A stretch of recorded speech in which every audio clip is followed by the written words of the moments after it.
Chapter 637, Falling Off Her Horse, 1. So it was Chu Lian who had made that dish. She gritted her teeth and was instantly overcome with anger at Chu Lian. Concubine Wei lightly patted her daughter's back, then lovingly asked Princess Liao, "Are you feeling better?" Princess Liao had puked until her face had turned deathly pale.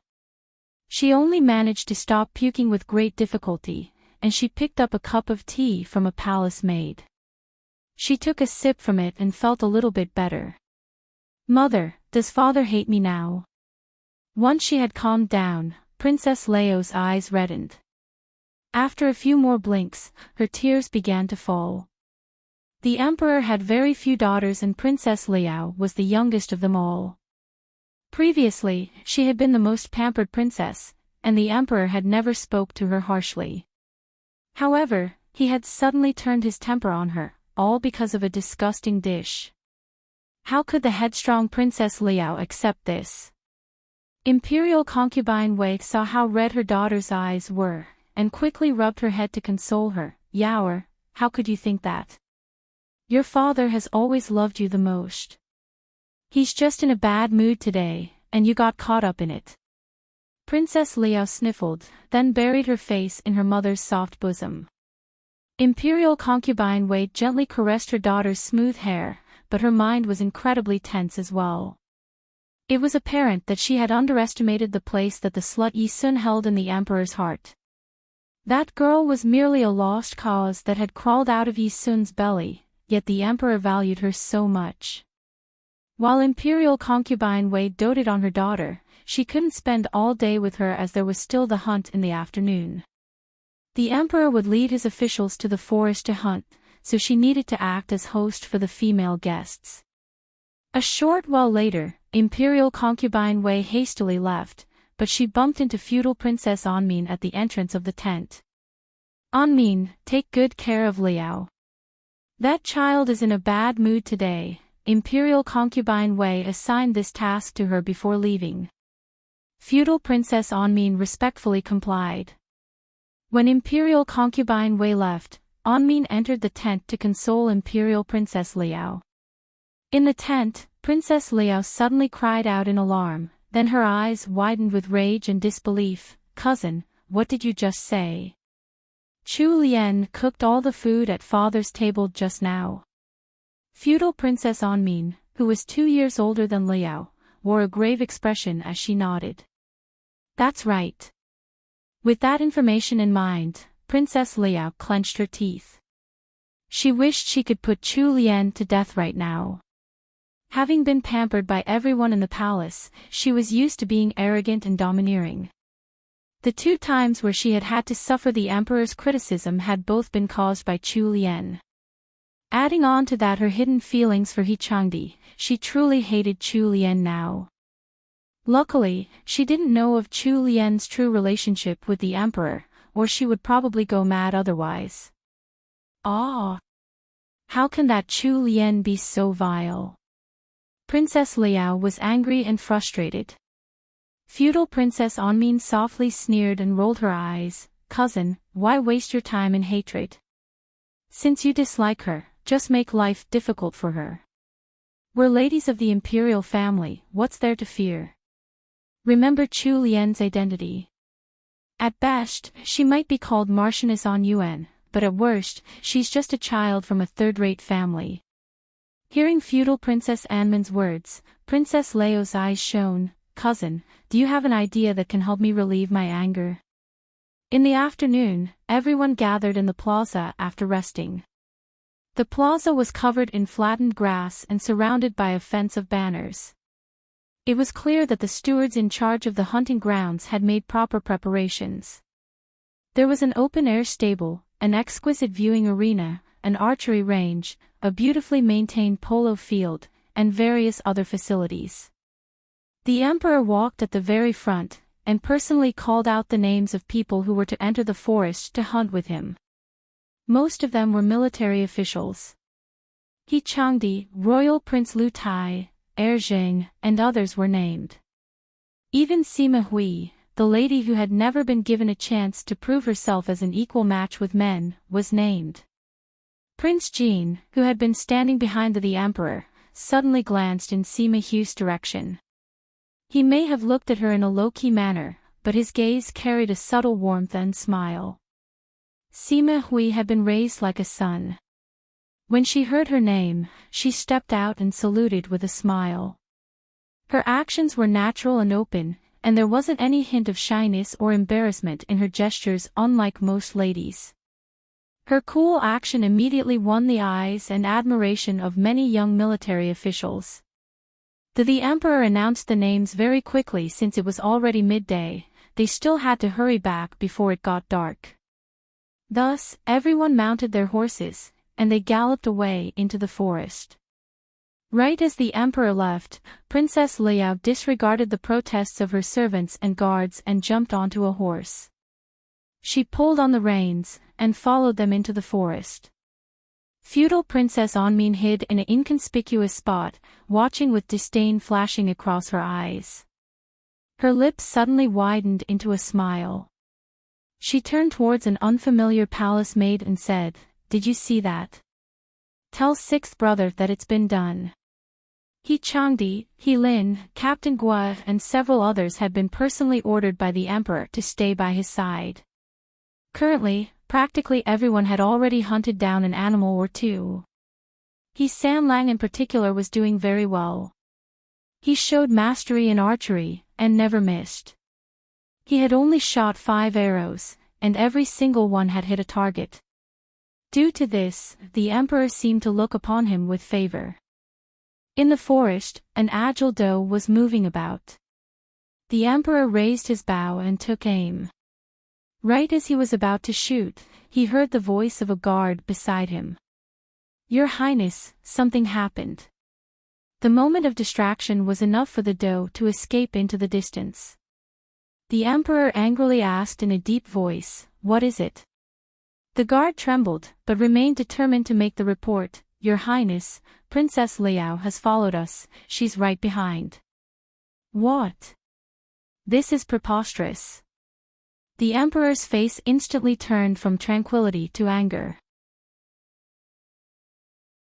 Chapter 638. Chapter 639, Falling off her horse, 2.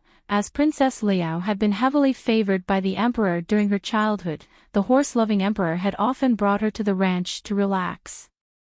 Therefore, Princess Liao wasn't the typical sheltered princess. She had learned to ride at a very young age, and having been trained by the Emperor, she was in fact pretty skilled, and was in a different league from a newbie like Chu Lian. However, even if she possessed exceptional riding ability, that wasn't enough to gloss over the fact that her body was still that of a child. When she rode horses, she had always been given a very tame and gentle mare, but she had gotten on a horse meant for hunting, an unruly stallion. Due to her frame, she couldn't control such a spirited adult stallion no matter how skillful she was, so it only made sense that the Emperor would worry. The Emperor's brows were immediately pressed against each other. "Yuanzhou, take 2 men with you and find Liao. Send her back to be confined to Imperial concubine Wei's side." Yuanzhou was the name of the guard who reported this matter. After accepting the order, he was about to turn around, but he suddenly heard Princess Liao's young voice. "Ya!" The Emperor lifted one hand to stop the guard who was about to leave. He waited on the spot with everyone for Princess Liao's arrival, a thunderous expression on his face. Sure enough, Princess Liao appeared moments later. The way she rode the hunting stallion overmade everyone sweat buckets from worry. Princess Liao had obviously noticed them as well. She smiled and waved at the Emperor. "Father." The Emperor now had a headache. Princess Liao was still some distance away, but the Emperor couldn't help reprimanding her. "Preposterous. Who let you come? You're looking nothing like a lady." Princess Liao seemed to have predicted such words from the Emperor, so she raised her chin at Sima Hu's direction. "Father, General Sima is a lady as well, yet she's allowed to be here. You're being sexist." The Emperor hadn't expected Princess Liao to refute him like this, and it made his rage swell up even more. Right as Princess Leo's horse was about to reach the Emperor's side, her horse suddenly reared up. It then started to flail around randomly like it had gone mad. The Emperor's eyes widened. Protect the princess. Amongst the people that were in the vicinity, the closest ones were He Changdi and Royal Prince Lu Tai. They couldn't see what had happened, but it was obvious that Princess Liao had lost control of her horse. Due to this abrupt development, Princess Liao herself started screaming in fright. She had only ever ridden gentle mares, so she had never encountered a situation where she completely lost control of her horse. In the end, she showed that she was still a child when her face paled and she subconsciously screamed. Even He Changdi, a reincarnated person, didn't have the time to decide whether to save her or not. At a crucial time like this, there was simply no time for them to weigh their gains and losses. He Changdi and Lu Tai both urged their horses towards Princess Liao. Everyone watched the dangerous scene nervously, and there was so much tension in the air that their hearts skipped a beat. The Emperor's eyes remained wide, and he held his breath. Unfortunately, He Changdi, Lu Tai, and the other guards were still too slow. After all, they were too far away and distant waters couldn't put out a nearby fire. Before He Changdi and Lu Tai could get to her, Princess Liao had already been flung off the horse. The stallion was strong and spirited, while Princess Liao was merely an 11-year-old child. Getting flung off a horse like that, even if she survived, she would probably be crippled. A high-pitched neigh came from the stallion right before it fell to the ground, stirring up a small cloud of dust. The horse had been slaughtered by He Changdi with a single stroke. It had already gone mad. If he hadn't beheaded it, it might have ended up trampling on Princess Liao, who had fallen to the side. Everyone hastily rushed over. Lu Tai carefully held Princess Liao up. He didn't make any sudden moves, for fear that it might worsen any injury that she had sustained. The Emperor anxiously rushed to Lu Tai's side. Yaoer. Even if Princess Liao's character had become more displeasing to him, she was still the daughter the Emperor doted on the most. Right now, his daughter had gotten hurt before his eyes, so there was no way he could keep his cool. Hearing the Emperor's shout, Princess Liao seemed to have returned to her senses from her shock of getting thrown off the horse. She looked towards the Emperor's direction and began to cry loudly, "Father, father! I'm scared. It hurts." The Emperor felt the pain of his heart being wrenched. The smart and wise ruler was at a loss for what to do when faced with the cries of his youngest daughter. He could only come up with an awkward attempt at consolation. "Don't be afraid, Yaoer, I'm here with you." After saying that, he roared at the top of his lungs for the imperial physicians. The imperial physicians were always brought along for the spring hunt, as minor injuries were commonplace during the hunts.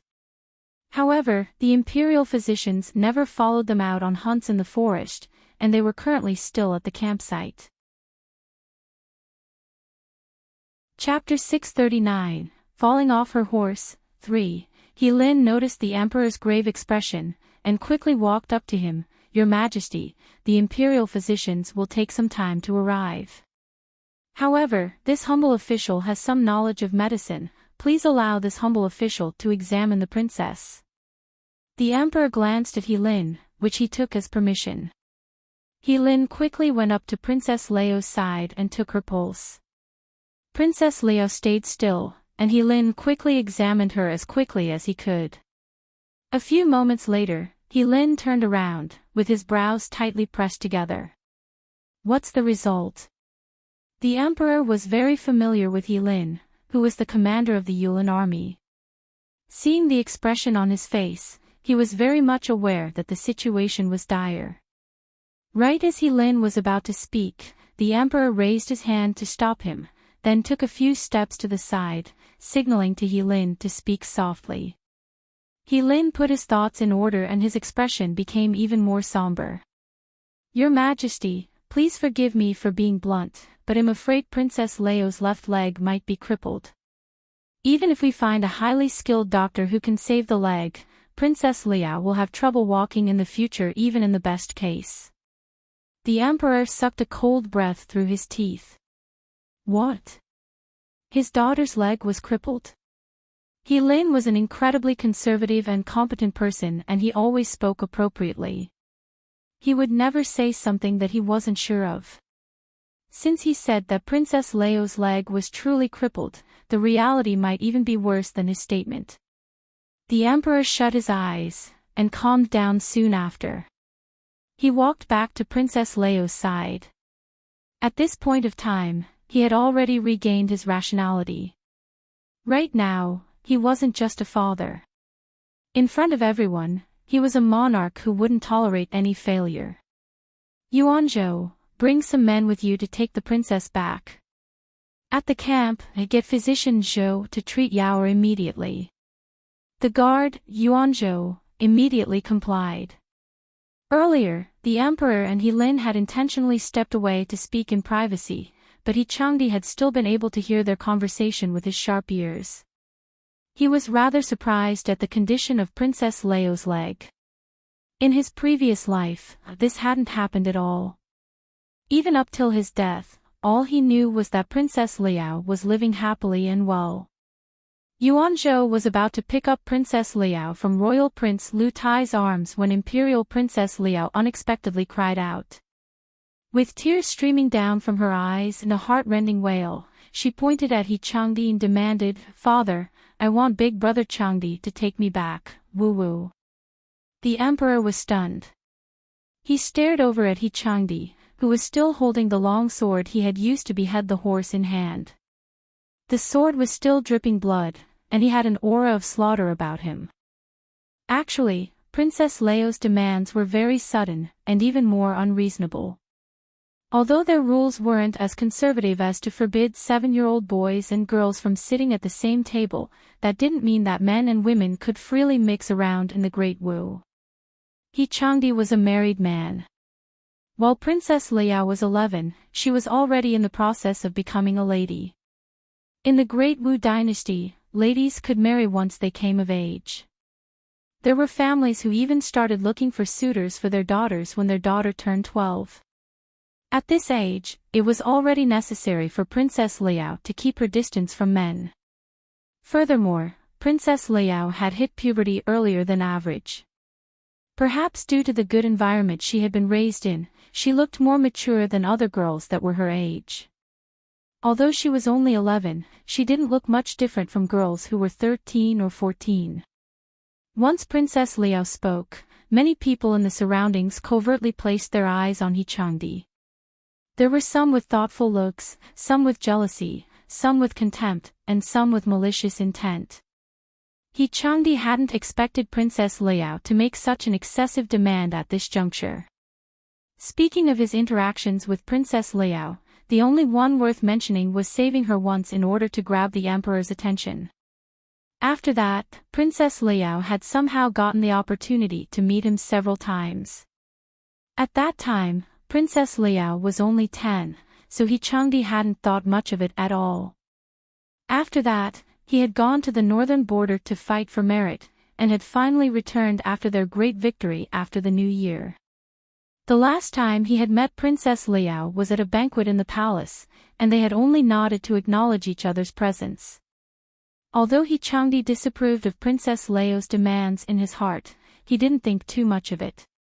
In his eyes, Princess Liao was just a child who had yet to become a woman.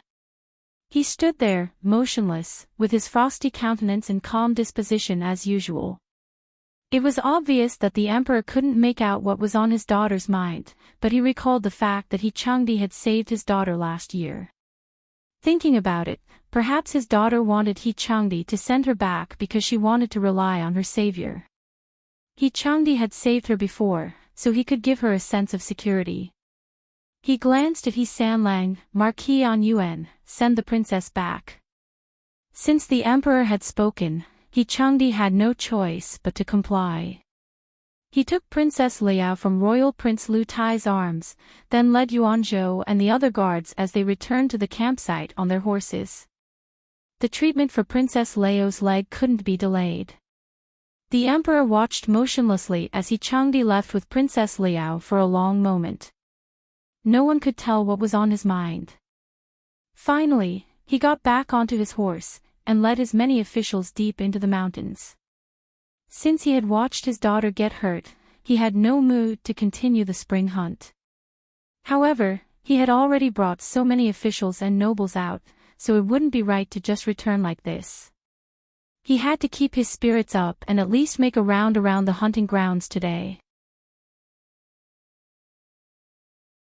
Chapter 640, Falling Off Her Horse. 4. Chu Lian and the other ladies were seated under a cool shelter, drinking tea and appreciating the scenery.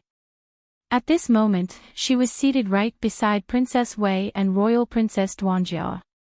The one in the highest seat was Imperial Concubine Wei, which was to be expected. Then there were the various wives of the princes and imperial ladies. There seemed to be quite a number of people here, and the 3 viewing shelters were all completely filled. Royal Princess Duanjia tossed a walnut that Jinxiu had already opened into her mouth, and rolled her eyes in the direction of feudal Princess Anmin. Princess Wei noticed her action and glared at her. Duanjia, don't be rude. Chu Lian was seated by Royal Princess Duanjia's side, so she turned to look towards feudal Princess Duanjia after hearing Princess Wei's comment. At this time, feudal Princess Duanjia and the other princesses were deeply engrossed in conversation. Royal princesses, feudal princesses, honored ladies, and other titled ladies who were related to the imperial family didn't possess any territory in the Great Wu dynasty. It wasn't like in the Tang dynasty where ladies could be granted territory. It was possible for small amounts of land to be granted, but the disparity in treatment between men and women was like that of heaven and earth. Even the closest female members to the emperor didn't hold much power. Feudal Princess Anmin's mother, Princess Andi, was one such person. Princess Andi was the 8th daughter of the previous emperor. Her mother had been of lowly birth, and was a palace maid who had been taken by the previous emperor when he had gotten drunk once. After a difficult birth with Princess Andi, she had soon passed away. Rumors in the palace spread that Princess Andi was an unlucky star to her mother, so there was no concubine who was willing to foster her. She spent her younger years amongst the palace maids, and sometimes, she hadn't even gotten to eat her fill. Later on, when the current emperor had taken the throne, Princess Andi was finally bestowed a title. However, due to the time that she had languished in the palace, the peak of Princess Andi's life had already passed before she got married. She only managed to give birth to a daughter, feudal Princess Anmin, when she was almost 30. Since Princess Andi didn't hold enough power, her prince consort had taken in 2 more concubines, and they had each given birth to an illegitimate son. Due to the existence of the illegitimate sons, feudal Princess Anmin didn't have a harmonious family. Chu Lian moved her gaze away, and softly asked Royal Princess Duanjia, "What's wrong?" Royal Princess Duanjia snorted, "I just don't like her face." Chu Lu, remember to stay away from people like her. Chu Lian recalled the events stated in the book. Feudal Princess Anmin had merely been mentioned in a couple of lines, and there weren't any more details regarding her. Before Royal Princess Duanjia could explain to Chu Lian why she didn't like feudal Princess Anmin, they were disturbed by the loud noises coming from feudal Princess Anmin's table. The noises were then followed up with laughter from the young ladies. Everyone could hear a delicate and tender voice giggling, "Imperial Concubine Wei, don't you think that it's really boring for us to just sit here? His Majesty and the others will only return from their hunt later at night." The one speaking is Royal Princess Nanzhang, Royal Princess Duanjia whispered into Chu Lian's ear. Royal Princess Nanzhang was Prince Luan's youngest daughter. Although she was of royal blood, her status was very average. Prince Luan was the 2nd son of the previous emperor's brother, Prince Xiao. In actuality, when it came to Royal Princess Nanzhang's generation, she was already considered a distant relative. However, Royal Princess Nanzhang was a talented speaker. She would often appear at upper-class gatherings, and she left a deep impression on many noble ladies in the capital. Even Imperial Concubine Wei liked her glib tongue. Royal Princess Nanjong had earned her royal title from the power of her speaking alone, so from that angle, she was truly talented. Royal Princess Nanzhang's identity was similar to that of a mere socialite, and she wasn't even worth mentioning in the eyes of those who held real power. Imperial Concubine Wei, who sat on the upper seat, gave off an elegant smile. "You silly girl, it's only been a short while and you're already bored? Well then, do you have any bright ideas? Come and tell me about it. You're truly wise, Your Grace. You've managed to see through me so easily. Since you don't mind, I'll voice my bold suggestion." As she spoke, Royal Princess Nanjong swept her phoenix eyes around the shelter. She had a smile on her face, which made her seem amiable and approachable to others.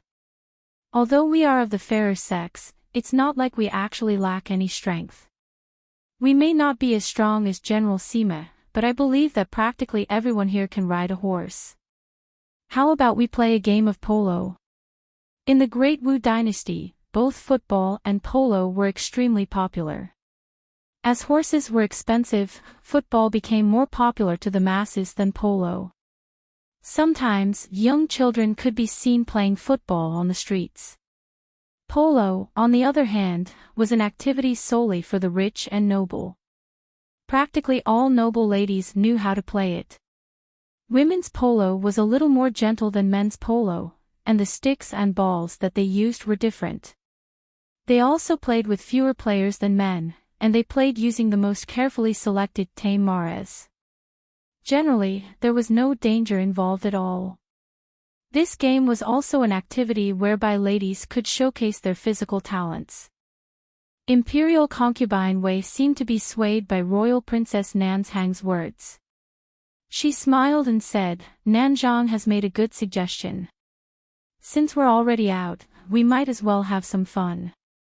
Everybody came here in riding attire, so it would be a waste for us ladies if we don't make use of this opportunity to play." Chapter 641, Another Fall, 1. With that one sentence from Imperial Concubine Wei, many others immediately voiced out their agreement. She was the only concubine from the palace that the emperor had brought this time, so it was only natural that many ladies would want to curry favor with her. Even outside of the spring hunt, there would occasionally be a polo match or two held in the palace. Besides, the spring hunt was such a good opportunity to play. Since Imperial Concubine Wei had spoken, there would also naturally be people who volunteered to organize things. Feudal Princess Onmin stood up and looked in Royal Princess Duanjia's direction with a smile. "I've long heard that cousin Duanjia is skilled at polo, but I've never had the opportunity to see it for myself. Since a chance has presented itself, how about we each lead a team?" Royal Princess Duanjia was indeed a great polo player. This was something that was well known in the circles of the imperial family, and there was no need to hide it. Before Princess Wei and Royal Princess Duanjia could reject the idea, Imperial Concubine Wei followed up. "I've also heard about Duanjia's skill. Since a rare opportunity has presented itself, Duanjia should show these bumpkins what's what." Imperial Concubine Wei had spoken. It was very difficult to reject her at this point unless Royal Princess Duanjia had a real, physical excuse. Chu Lian had read through half of the original story, so she was aware that Imperial Concubine Wei and Feudal Princess Onmin weren't easy to deal with. This was especially so for Imperial Concubine Wei. Since she had spent many years in the palace, she definitely possessed some wit, along with the power to wield it. While all this seemed like nothing out of the ordinary, there might be a trap hidden somewhere. With these kinds of people who plotted many steps ahead, if one wasn't smart enough, the best choice would be to keep a low profile. But Imperial Concubine Wei seemed to have her sights locked on to Royal Princess Duanjia today. Just what was she intending to do? Logically speaking, Prince Wei was the Emperor's most favored brother, and Prince Wei never involved himself in politics at all. If Imperial Concubine Wei had some brains, she would behave amicably to be in the good graces of the Emperor. She wouldn't do something so stupid as to make things difficult for Royal Princess Duanjia, and she wouldn't dare to make Prince and Princess Wei her enemies. Chu Lian looked towards Royal Princess Duanjia and blinked. Her intentions were obvious, she was warning Duanjia to be careful. A slight smile surfaced on Royal Princess Duanjia's lips. She looked quite like Chu Lian when she smiled, and when put side by side, the two did indeed look like sisters. When Princess Wei caught sight of the two, she nearly became entranced by them. Royal Princess Duanjia stood up. Since Imperial Concubine Wei has already said so, Duanjia has to step up. Great, we'll have an exciting polo match to witness today then. Since it's going to be a competition, there has to be a prize. I shall use this bracelet of South Sea pearls as the prize for the victor, Imperial Concubine Wei happily said. The older princesses all took out an accessory or two to contribute to the prize pool, putting them on a silver dish held up by a palace attendant. Soon, the silver dish was filled with a myriad of colors from the many accessories, giving off a dazzling shine under the sun. It seems like everyone's excited for the polo match, too. Look, even our miserly Princess Luo has offered up a phoenix hairpin. Duanjia, Anmin, the two of you have to put up a good match. Alright, the two of you, start picking out your teammates. As it's a battle between young ladies, let's keep it between the younger generation, so that us older ladies can rest our old bones, Imperial Concubine Wei joked with a playful smile. Right after her words, someone immediately rebuked her and praised that she wasn't old at all, she was only in her 30s, and had many years to go. However, Imperial Concubine Wei's seemingly harmless words had unexpectedly brought a huge restriction to the formation of their teams. They weren't allowed to choose older ladies for the polo match. In the Great Wu Dynasty, a girl was considered an adult woman once she hit 20. Imperial Concubine Wei was only in her 30s, but she had described herself as old, so they were only allowed to choose among the ladies under 20. Looking around, the number of ladies under 20 who had come to the spring hunt was pitifully low. The emperor's generation had vied fiercely for the throne, and many members of the imperial family had died at that time. Until now, there still weren't many members in the imperial family. The blood relations were getting thinner and thinner, and people like feudal Princess Anmin weren't even considered core members of the imperial family. Now that there was an age restriction, the available choices for teammates had dwindled even further. With that in mind, there were very few people who fit the requirements. On the other side, feudal Princess Anmin moved quickly, and managed to form a team in seconds. Amongst them was the 15-year-old Royal Princess Nanzhang, Prince Hex's twin daughters Donger and Nanair, and Royal Princess Nanyan's youngest daughter, Honored Lady Xinqing. This immediately made Royal Princess Duanjia frown. She looked through the whole shelter, but there were very few young ladies left. Chu Lian was stumped. She suddenly had a bad premonition. She looked towards feudal Princess Anmin and saw a faintly pleased look on her face.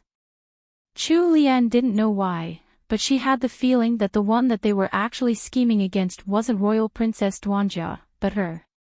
The opponent's team was completely made up of members of the royal family, and the lowest position among them was still an honored lady.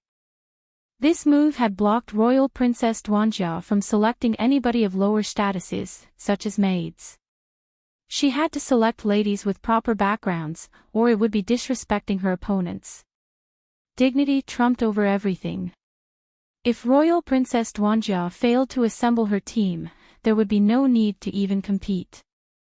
Her side would have already lost, and would be ridiculed. Royal Princess Duanjia was competitive in nature, and she couldn't stand failure. Once her competitiveness took over, even Princess Wei wouldn't be able to control her.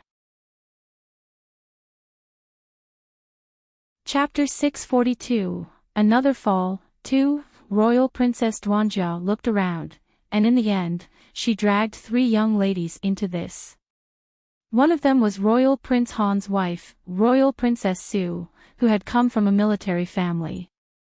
She had already given birth to a daughter, and happened to be 19 this year, barely making it past the requirements. In comparison, the other side's team was completely made up of royalty that had yet to marry, and the oldest was merely 15. Next, Royal Princess Duanjia requested for Prince Luoyang's second daughter, Feudal Princess Minghui, and Prince Qing's granddaughter, Feudal Princess Shiro. With that, there were now 4 people on the team including Duanjia. However, there seemed to be no way for her to find her final team member. There were still several ladies of suitable ages standing near Feudal Princess Anman's corner, but their statuses were too low, and they didn't even possess any titles. Right as Royal Princess Duanjia was starting to feel anxious, Royal Princess Nanzhang laughed out loud. There's no difficulty in this at all, isn't Honored Lady Jeannie a prime candidate? Duanjia, I see that you're pretty close to Jeannie, so why is it that you somehow forgot about her at this time? Could it be that the two of you have fallen out with each other? Royal Princess Nanzhang truly had the gift of the gab. Now Chu Lian had no choice but to go. If she insisted on not participating, then there would probably be rumors of a falling out between her and Royal Princess Duanjia once the polo match ended. Royal Princess Duanjia was angered by Royal Princess Nanzhang's words. Her brows were tightly knit together, and she was about to argue with Nanzhang. Chu Lian quickly tugged on her sleeves, and subtly shook her head at her. She then turned towards Royal Princess Nanzhang and Feudal Princess Anmin with a smile and said, since that's the case, I'll join in to fill the empty seat. However, I've never played polo, so please be gentle with me. Our game is just for some entertainment, you'll be fine as long as you can ride a horse, Honored Lady Jeannie. The outcome doesn't matter at all. Feudal Princess Anman's smile was incredibly gentle. Royal Princess Duanjia hadn't thought that Chu Lian would really offer herself up and started getting a little antsy. Chu Lu, you fool. Can't you tell that they were just trying to make you jump into a trap? A furrow formed between Princess Wei's brows. She was a wise person, and could obviously tell that Feudal Princess Anmin and the others were doing this on purpose. However, just what were they trying to achieve? It'll be fine, I'll just be careful, Chu Lian softly consoled Royal Princess Duanjia. Royal Princess Duanjia pursed her lips, determination and vigor shining in her eyes. She understood that the reason Chu Lian had agreed despite knowing it was a trap was all for her sake. As they were close sisters, Chu Lian didn't want others to be making wild assumptions about their relationship and she didn't want Duanjia's honor to be sullied. Since her childhood, Duanjia had never had a sister figure in her life. Whenever she attended banquets with her mother, she would witness girls from other families getting bullied, but there was always an older sister who would stand up for their little sisters. Right now, Royal Princess Duanjia felt that Chu Lian was like her older sister. This actually gave her a mysterious warmth inside. Of course, Chu Lian didn't notice this. She just did what she felt was right. She didn't want to act as a coward just to survive. She didn't know that her nonchalant gesture had touched Royal Princess Duanjia and Princess Wei's hearts. Just like that, the lineup of both teams was already set. The two teams entered their respective tents to prepare. They had to remove all of the hairpins in their hair along with the other accessories they were wearing, and they also had to choose a polo mallet and a horse suitable for them. During the preparations, Royal Princess Duanjia made use of every second to explain the rules of polo to Chu Lian. Chu Lian kept nodding as she listened. She had a great memory, and it wasn't like she knew nothing at all about polo. After all, polo was still played in modern times, the rules here were simply a little different. She was now good enough at riding, but she wasn't expecting much from herself. She just had to make sure not to burden the team and keep herself safe, and everything else would be left to Royal Princess Duanjia. Both Feudal Princess Minghui and Royal Princess Su were adept at playing polo, while Royal Princess Duanjia was an amazing player. They had a good shot at winning. Although there was quite a lot of time for them to prepare, it still passed very quickly for Chu Lian, who was still trying her best to commit the details of the game to memory. Royal Princess Duanjia personally chose a horse and polo mallet for Chu Lian. Very soon, the two teams entered the polo field, while Imperial Concubine Wei led the other ladies to a viewing platform. All the members of Royal Princess Duanjia's team had a scarlet-red cloth on their arms, while Feudal Princess Anmin's side had tied a blue cloth on theirs. The hunting grounds had its own referee. With a loud blow of the whistle, the competition officially began. The polo ball was thrown up into the air. Royal Princess Duanjia twitched her reins, and her valiant white horse shot forward. When it arrived at the polo ball, it raised its hooves up high with a neigh. Royal Princess Duanjia lifted her hands up and stepped hard on the stirrups. This put her in a standing position with her butt floating above the saddle. Her arm was at a slight angle, and with a slight swing, she snatched the polo ball. With this swing, the polo ball flew in Royal Princess Su's direction. The ball was already gone by the time Feudal Princess Anmin arrived. Since she had missed the chance to possess the ball, she was now at a disadvantage. Feudal Princess Anmin angrily bit her bottom lip and glared at Royal Princess Duanjia. Royal Princess Duanjia sat back down on the saddle with her chin slightly raised, wearing a subtle smile as she glanced at Feudal Princess Anmin with disdain. Chu Lian guarded the left side of the field, watching as Royal Princess Duanjia lead Feudal Princess Shiro in a charge towards the opponent's side of the field. The ladies raised their tender voices, constantly shouting out to each other, and the competition was abnormally fierce. Chapter 643, Another Fall, 3. It was at this time that Feudal Princess Minghui suddenly charged out from the left, her body bent backwards at what seemed like an impossible angle.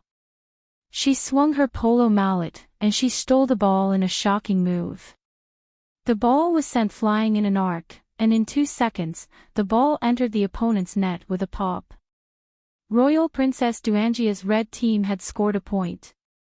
Loud cheers immediately burst out from the ladies on the viewing platform. Even Princess Wei had a wide smile on her face.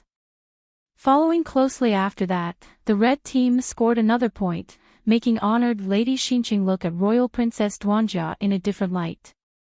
The super amateur Chu Lian felt that she was actually going to be carried to victory. At this moment, at an angle hidden to the others, Feudal Princess Anmin signaled at Prince Hex's twin daughters Donger and Nanair with her eyes. Nanair nodded. This time, it was the blue team's turn to serve the ball. Royal Princess Nanzhang landed a heavy hit on the polo ball, sending it flying up in the air and towards the red team's side of the field. The midfielders, Nanair and Donger, whipped their horses forward and wildly charged into the red team's territory. In the middle of their charge, Nanair and Donger glanced at each other. The heads of their horses turned, and they started galloping towards Chu Lian instead. Donger swung her mallet, which caused the polo ball to roll in Chu Lian's direction. Nanair twitched the reins of her horse, causing it to speed up. At this point, Royal Princess Duanjia and the others were still on the other side of the field, and they didn't have any way of getting there before Nanair and Donger. When Chu Lian noticed that Nanair and Donger were charging towards her, her brows furrowed, as she instinctively felt a sense of danger approaching. If they wanted to hit her horse, then she just had to dodge. However, it was right at this moment that the small polo ball coincidentally hit the butt of Chu Lian's steed. The horse was startled badly, causing it to whinny and rear up. It started to run off without paying any heed to Chu Lian's commands. Now that her opportunity to escape had been taken away, Nanair and Donger rushed to Chu Lian's side. In a seemingly accidental manner, they slammed into Chu Lian on both sides. They used their mallets to control the polo ball while Chu Lian was sandwiched between them and unable to move. When Donger and Nanair were fighting to snatch the polo ball on the ground, their mallets inadvertently hit Chu Lian's horse. After they galloped away, Chu Lian's horse suddenly flew into a rage, with every intention to fling its rider off. Chu Lian was still an amateur at horse riding and she hadn't learned enough riding techniques yet.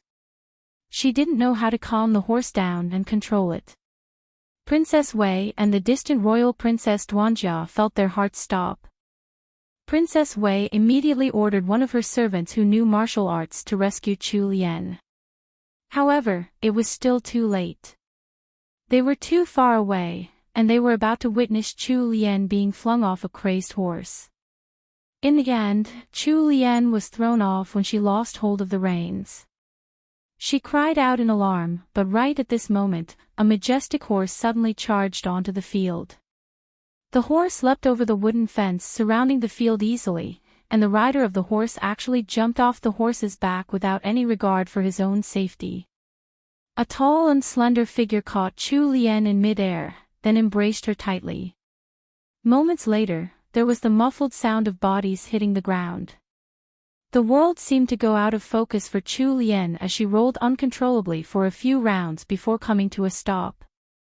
An unfamiliar chilly fragrance surrounded her, and the embrace she felt wasn't one that was familiar to her. Once she recovered from the shock, Chu Lian calmed her emotions, and slowly opened her eyes. What entered her eyes first was a black robe, then fair skin, a prominent Adam's apple, and a clean and smooth-looking chin with slight traces of stubble. The shape of the chin was very delicate-looking, and not at all what she was familiar with. Chu Lian was immediately frozen from this. There was fear, shock, anxiety and other negative emotions in her heart. This man who had suddenly appeared wasn't her husband, He Changdi. Who was it? In the next second, Chu Lian felt the hold on her waist tighten and a stranger's hand impudently caressing her waist. She then heard a familiar voice from above her head, "My dear Lianer, are you all right?" That was Xiao Bojian's voice. Chu Lian sucked in her breath through her teeth. The shock of learning this made her push away the man embracing her with everything she had. However, the difference between a man and a woman's physical strength wasn't so easy to overcome. Xiao Bojian's arms were like steel clamps locking her in place, she couldn't move at all. When Chu Lian had been flung off her horse, the audience on the viewing platform was in an uproar. Many of them hadn't expected such an accident to happen in a simple game of women's polo. Even Imperial concubine Wei showed some semblance of shock. Right now, it was already too late for anyone to save honored Lady Jeannie. It didn't matter how good their reflexes were. Just as everyone had determined that honored Lady Jeannie was destined to be a cripple, someone from outside the field charged in, and even leapt off his horse to save honored Lady Jeannie without any regard for his own safety. Someone on the viewing platform said with astonishment, Isn't that Scholar Xiao? With that reminder, everyone immediately recognized the person who had saved Chu Lian. That person was indeed Xiao Bojian. Xiao Bojian had been born with amazing features that were unforgettable to anyone he met. He was also the top scholar of the imperial examinations, which meant that he had left an incredibly deep impression in the minds of others. Practically everybody in the capital knew of him. It wasn't strange at all for someone to recognize him at this occasion. Chapter 644, Another Fall. For Sir Xiao was a man overflowing with talent whose political prowess stood out even in court, gaining the admiration of many. Although he was of humble origins, his features were beautiful and he had a great reputation. He was now in his early 20s and hadn't yet married. For the sake of respecting his future wife, he didn't even have a single concubine or maid in his home. He was still a bachelor, but he was already considered a great candidate for a son-in-law in the eyes of the noble madams in the capital. If the one who had been saved today was some unmarried royal princess or feudal princess, this could have turned into a fairy tale.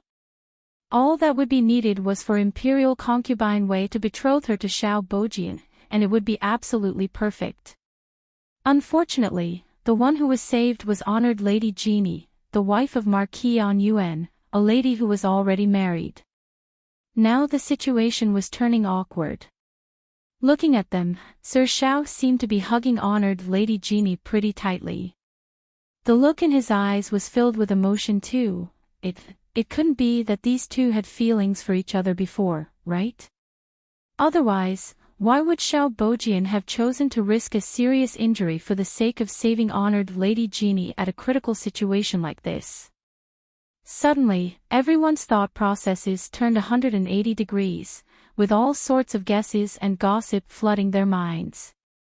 Princess Wei was the first to return to her senses.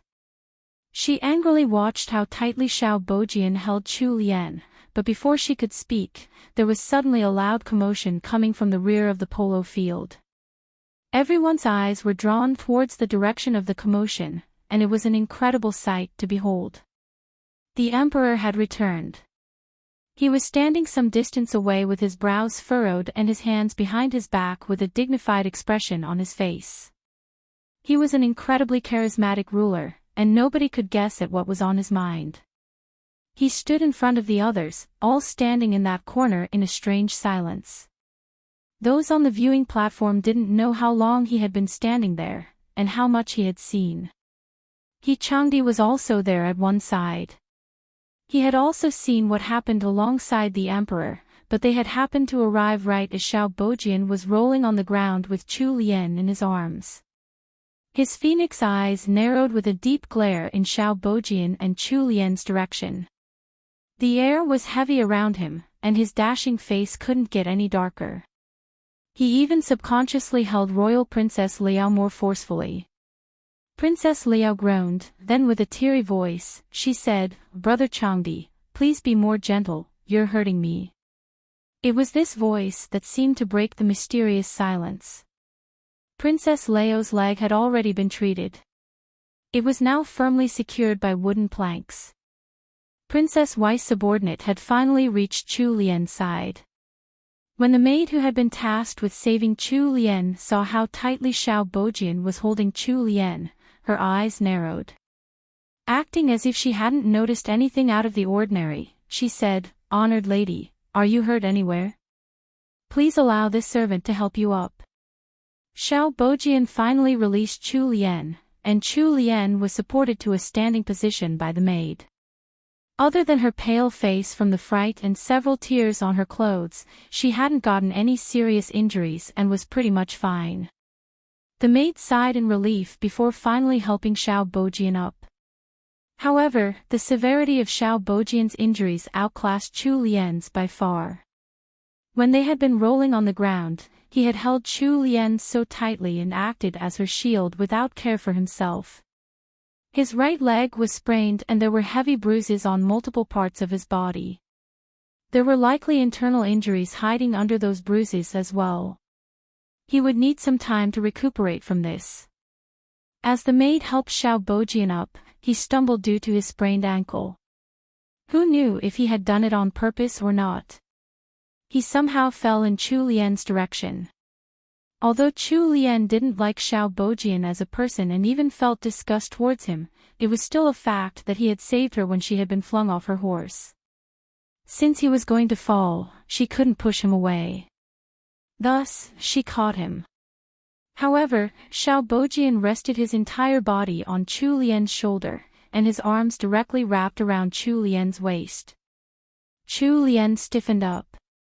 She was about to push him away in anger, but Xiao Bojian had already let go before that could happen. Chu Lian didn't speak a word of this, as his action had seemed unintentional. Chu Lian suspiciously sized Xiao Bojian up, and asked with an unfriendly tone, "Are you badly hurt? Thank you for saving me back there." Right as she was about to turn away from Xiao Bojian, she noticed the group of people who were in front of her and to the left. The most conspicuous person, standing at the front, was obviously the Emperor, with He Changdi right beside him. Chu Lian's pupil shrunk. She subconsciously opened her mouth with the intention of explaining everything to him. However, when she looked at him properly, she noticed that there was someone in his arms. From the size of that person, along with the clothes and hairstyle, it was obviously a lady. It was at this moment that the woman in He Changdi's arms turned her head. At an angle that He Changdi couldn't see, she gave Chu Lian a wicked smile. Chu Lian sucked in a deep breath. It was Imperial Princess Liao. Any woman would know what Imperial Princess Liao's gaze embodied. It was a form of provocation, a declaration of war. Chu Lian couldn't help taking 2 steps back. Her figure seemed like a swaying willow on the verge of collapse. Her line of sight shifted to He Changdi, whose deep and chilly eyes stared right back at her. He had a grim expression, like he was an insurmountable statue of ice. Chu Lian opened her mouth, wanting to explain, but it was then that He Changdi turned away, shifting his gaze elsewhere. Suddenly, Chu Lian felt as if someone had stabbed her in the heart. Her hands hidden under her sleeves formed into tight fists, her nails digging into her palm, forming deep marks, but she couldn't feel it at all. Chu Lian's mind fell into chaos. She had no idea when he had come, and didn't know how much he had seen. If he had arrived earlier, why hadn't he come to save her? Was he misunderstanding the relationship between Xiao Bojian and her? Chapter 645, She must be crazy to have fallen for him. 1. The Emperor seemed to be deep in his thoughts. A moment later, he turned to look at He Changdi and said, Marquis An Yuan, bring Yaoer to the Imperial Physician's tent first. He Changdi couldn't reject an order from the Emperor, but he still couldn't help but turn his gaze back to Chu Lian again. However, his wife had already lowered her head and was no longer looking at him. He Changdi felt as if something was crushing his heart and breaking it to pieces. He somehow managed to make a strained noise of affirmation. After giving a reply, he turned around with Imperial Princess Liao in his arms and left with the Imperial Guards. With that taken care of, the Emperor strode towards the direction of the polo field as he ordered He Lin to seek the Imperial Physician. At this time, Imperial Concubine Wei also arrived with everyone. Royal Princess Duanjia quickly rushed over, held Chu Lian's hand, and asked about her condition worriedly. Chu Lian's complexion was as white as a piece of paper. She forced a smile and said, Royal Princess, I'm fine. It's only a minor injury. Upon hearing such a reply, Royal Princess Duanjia sternly shook her head. No, we can't be certain until the Imperial Physician comes over to check. Chu Lu, you shouldn't move right now. She personally helped Chu Lian up as she spoke. Then, she told Jinshu to bring a cushioned stool over and carefully supported Chu Lian to sit down. The image of He Changdi's back as he carried Princess Liao away without even giving a second look was still lingering in Chu Lian's mind. She felt perplexed and dazed as Royal Princess Duanjia helped her sit down. Her originally pale face had instantly turned even more haggard. The Emperor and Imperial Concubine Wei came over at this time. Chu Lian wanted to stand up to greet the Emperor and Imperial Concubine Wei, but the Emperor immediately stopped her. A rare trace of concern emerged within the Emperor's dignified voice as he said, Since you're injured, the usual courtesies can be excused. You should get some proper rest. After observing the situation, Imperial Concubine Wei also treated Chu Lian in a friendly manner. His Majesty is right. You should take a rest. The Imperial Physician should arrive soon. It was such an unfortunate coincidence. I didn't think such an accident would happen, but we should thank Sir Xiao for his help this time. Imperial Concubine Wei wanted to continue speaking, but the Emperor suddenly gave her an icy look. She was stunned and immediately swallowed her next few words back down. She had almost forgotten that the Marchioness An Yuan in front of her was no longer just honored Lady Jeannie, who she could casually abuse as she liked. Now that she was the child the Emperor had with that bitch, she could be considered a legitimate descendant of the imperial family. After receiving leniency, Chu Lian bowed her head towards the Emperor, offering a greeting as much as she was able to. The Emperor looked at Chu Lian in a seemingly nonchalant manner, but he noticed that Chu Lian was in a trance and appeared dispirited. He looked towards Xiao Bojian and Imperial Concubine Wei again, then slightly narrowed his eyes. Xiao Bojian, you have accomplished a commendable deed for rescuing someone this time. Well, keep this in mind for the time being and grant you a reward when we return to the palace. If there's nothing wrong after the Imperial Physician's examination, then the both of you can go back to your tents for an early rest. Both Chu Lian and Xiao Bojian replied in agreement. However, the expressions of the people beside them had all subtly changed. What was going on? Why was the Emperor suddenly favoring Xiao Bojian right now? What great merit had he achieved? He had merely saved honored Lady Dreamy, who also happened to be Marchioness on Yuan. Moreover, he did it voluntarily. Why was he being rewarded for a commendable deed? Although honored Lady Dreamy had been conferred a title, she wasn't really a descendant of the imperial family. The emperor didn't need to grant a reward since this matter had nothing to do with him. Everyone was confused about this situation. However, they looked at Xiao Bojian and Chu Lian with even more complicated emotions in their eyes. Imperial Concubine Wei promptly dismissed the audience of ladies. The imperial physician came to take Chu Lian and Xiao Bojian's pulses respectively. As Chu Lian had insisted, she hadn't sustained any major injuries. She only had some minor scratches and bruises, and she had also suffered some fright. However, Xiao Bojian was heavily injured. He had not only sprained his ankle, but also sustained some internal injuries. It would probably take at least 2 to 3 months for him to recover. Wenqing and Wenlan helped Chu Lian to walk forward. She turned towards Xiao Bojian and bobbed in gratitude. Xiao Bojian noticed the cold and desolate look within her eyes. A corner of his lips tugged downwards and he whispered, "When did you become so distant from me, Lianer? Didn't I just risk my life to save you? That was what I promised you earlier." Chu Lian frowned and gave him a complicated look. She didn't say anything else, then turned around and left. Xiao Bojian stared after Chu Lian's slender, delicate back until his line of vision was blocked by some tents. His formerly gentle and handsome face instantly turned gloomy and vicious. He clenched his fists and kicked the cushioned stool that Chu Lian had been sitting on earlier. Xiao Bojian couldn't control the rage within his heart. It was as if his entire body had been set alight with fire. Preposterous. She didn't believe me. The imperial physician was shocked by his abrupt actions and lost the ability to respond for a moment. Chapter 646, She must be crazy to have fallen for him. 2. Sir Xiao was a man overflowing with talent whose political prowess stood out even in court, gaining the admiration of many. Although he was of humble origins, his features were beautiful and he had a great reputation.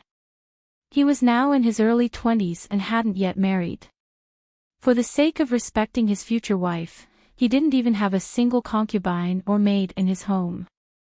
He was still a bachelor, but he was already considered a great candidate for a son-in-law in the eyes of the noble madams in the capital. If the one who had been saved today was some unmarried royal princess or feudal princess, this could have turned into a fairy tale. All that would be needed was for Imperial Concubine Wei to betroth her to Xiao Bojian, and it would be absolutely perfect. Unfortunately, the one who was saved was honored Lady Dreamy, the wife of Marquis on Yuan, a lady who was already married. Now the situation was turning awkward.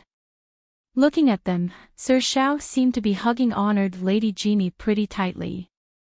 The look in his eyes was filled with emotion too. It couldn't be that these two had feelings for each other before, right? Otherwise, why would Xiao Bojian have chosen to risk a serious injury for the sake of saving honored Lady Dreamy at a critical situation like this? Suddenly, everyone's thought processes turned 180 degrees, with all sorts of guesses and gossip flooding their minds. Princess Wei was the first to return to her senses. She angrily watched how tightly Xiao Bojian held Chu Lian, but before she could speak, there was suddenly a loud commotion coming from the rear of the polo field. Everyone's eyes were drawn towards the direction of the commotion, and it was an incredible sight to behold. The Emperor had returned. He was standing some distance away with his brows furrowed and his hands behind his back with a dignified expression on his face. He was an incredibly charismatic ruler, and nobody could guess at what was on his mind. He stood in front of the others, all standing in that corner in a strange silence. Those on the viewing platform didn't know how long he had been standing there, and how much he had seen. Changdi was also there at one side. He had also seen what happened alongside the Emperor, but they had happened to arrive right as Xiao Bojian was rolling on the ground with Chu Lian in his arms. His phoenix eyes narrowed with a deep glare in Xiao Bojian and Chu Lian's direction. The air was heavy around him, and his dashing face couldn't get any darker. He even subconsciously held Royal Princess Liao more forcefully. Princess Liao groaned, then with a teary voice, she said, "Brother Changdi, please be more gentle, you're hurting me." It was this voice that seemed to break the mysterious silence. Princess Liao's leg had already been treated. It was now firmly secured by wooden planks. Princess Wei's subordinate had finally reached Chu Lian's side. When the maid who had been tasked with saving Chu Lian saw how tightly Xiao Bojian was holding Chu Lian, her eyes narrowed. Acting as if she hadn't noticed anything out of the ordinary, she said, "Honored lady, are you hurt anywhere? Please allow this servant to help you up." Xiao Bojian finally released Chu Lian, and Chu Lian was supported to a standing position by the maid. Other than her pale face from the fright and several tears on her clothes, she hadn't gotten any serious injuries and was pretty much fine. The maid sighed in relief before finally helping Xiao Bojian up. However, the severity of Xiao Bojian's injuries outclassed Chu Lian's by far. When they had been rolling on the ground, he had held Chu Lian so tightly and acted as her shield without care for himself. His right leg was sprained and there were heavy bruises on multiple parts of his body. There were likely internal injuries hiding under those bruises as well. He would need some time to recuperate from this. As the maid helped Xiao Bojian up, he stumbled due to his sprained ankle. Who knew if he had done it on purpose or not? He somehow fell in Chu Lian's direction. Although Chu Lian didn't like Xiao Bojian as a person and even felt disgust towards him, it was still a fact that he had saved her when she had been flung off her horse. Since he was going to fall, she couldn't push him away. Thus, she caught him. However, Xiao Bojian rested his entire body on Chu Lian's shoulder, and his arms directly wrapped around Chu Lian's waist. Chu Lian stiffened up. She was about to push him away in anger, but Xiao Bojian had already let go before that could happen. Chu Lian didn't speak a word of this, as his action had seemed unintentional. Chu Lian suspiciously sized Xiao Bojian up, and asked with an unfriendly tone, "Are you badly hurt? Thank you for saving me back there." Right as she was about to turn away from Xiao Bojian, she noticed the group of people who were in front of her and to the left. The most conspicuous person, standing at the front, was obviously the Emperor, with Changdi right beside him. Chu Lian's pupil shrunk. She subconsciously opened her mouth with the intention of explaining everything to him. However, when she looked at him properly, she noticed that there was someone in his arms. From the size of that person, along with the clothes and hairstyle, it was obviously a lady. It was at this moment that the woman in Changdi's arms turned her head. At an angle that Changdi couldn't see, she gave Chu Lian a wicked smile. Chu Lian sucked in a deep breath. It was Imperial Princess Liao. Any woman would know what Imperial Princess Liao's gaze embodied. It was a form of provocation, a declaration of war. Chu Lian couldn't help taking 2 steps back. Her figure seemed like a swaying willow on the verge of collapse. Her line of sight shifted to Changdi, whose deep and chilly eyes stared right back at her. He had a grim expression, like he was an insurmountable statue of ice. Chu Lian opened her mouth, wanting to explain, but it was then that Changdi turned away, shifting his gaze elsewhere. Suddenly, Chu Lian felt as if someone had stabbed her in the heart. Her hands hidden under her sleeves formed into tight fists, her nails digging into her palm, forming deep marks, but she couldn't feel it at all. Chu Lian's mind fell into chaos. She had no idea when he had come, and didn't know how much he had seen. If he had arrived earlier, why hadn't he come to save her? Was he misunderstanding the relationship between Xiao Bojian and her? How was it? Wenlan pursed her lips. The guard said third young master is in Imperial Princess Leo's tent. He was stopped outside and wasn't allowed to enter. What? Even Wenqing was angry now. Imperial Princess Liao. Why was that little brat forcibly hogging their master? Sister, that Princess Liao is already 11 this year. Could she possibly? Wenqing didn't like to view others in a bad light. She frowned and warned, Wenlan, don't make rash comments. If it spreads out, it would not only dishonor House on Yuan, but it might also bring disaster upon us. Yes, sister. I was wrong. Even though Wenqing said that, on the inside, she was even more worried than Wenlan. The children of the imperial family usually matured earlier. With all the fighting and scheming within the palace, they wouldn't be able to survive if they were too naive. What actually were Imperial Princess Leo's intentions? Did she really like their master? The medicine that Chu Lian had taken in the morning was very effective, so she had already had enough rest. Thus, she laid in bed, unable to sleep for now. She tossed and turned, but she couldn't fall asleep no matter how she tried.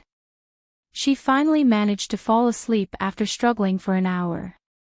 Changdi came back after midnight. Wenqing and Wenlan, who were guarding the entrance of the tent, were abruptly awakened by the soft sound of the tent's curtain being pulled open.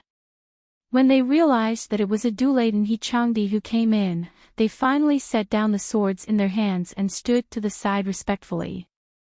Samlang's cloak was soaked and even his hair was somewhat wet. His entire body was covered with humidity, so there was also a bone-chilling quality within his voice when he spoke. Leave. Wenqing and Wenlan couldn't help but tremble. Wenlan wanted to say something, but Wenqing pulled her sleeve and dragged her out. After leaving the tent, Wenlan still felt upset. Older sister, what are you doing? I need to make things clear with third young master. Third young madam is so pitiful. She suffered a fright in the afternoon and almost died. However, third young master was still outside for the entire day. Let's disregard the fact that he didn't even bother asking about the situation, but he didn't come back until now. Does he even have third young madam in his heart? If I was third young madam, I would definitely complain to his face. Wenqing raised her hand and gave Wenlan a loud smack on her head. Stop speaking nonsense. What rights do you have to discuss the master's matters? Don't forget about third young master's temper and be careful of your little head. Third young master isn't as soft-hearted as third young madam. After being scolded by Wenqing, Wenlan unwillingly stopped talking and followed her older sister to rest in the smaller tent nearby. Samlang was frozen to the spot. He had acute senses and was standing inside the tent. Moreover, it was such a quiet night. Chapter 648. She must be crazy to have fallen for him, for a dim hexagonal lantern had been lit. It was hung on a lampstand near the head of the bed. Under the dim light, Changdi could clearly see Chu Lian's sleeping face. She was wearing a light pink nightgown embroidered with beautiful flowers, curled up in a fetal position with both of her hands in front of her chest. Her soft hair covered the entire pillow, while two stray locks of hair framed her face. Her skin was porcelain white, which should have been a beautiful color on her. However, she appeared wan instead beneath that certain angle of light. Her rosy lips were pursed slightly. There was a layer of moisture on her thick, curled eyelashes, which were still glistening. Enchanting suddenly felt like someone had stuffed a large rock into his heart. It weighed down on him and made him feel terribly uncomfortable. He reached out with one hand, wanting to touch Chu Lian's delicate face, but her eyebrows twitched. Still in the throes of sleep, she shook her head twice and tears streamed down her face again. Based on this situation, Chu Lian was obviously having a nightmare. As if something stung the hand that Sanlang extended, his hand twitched and drew back.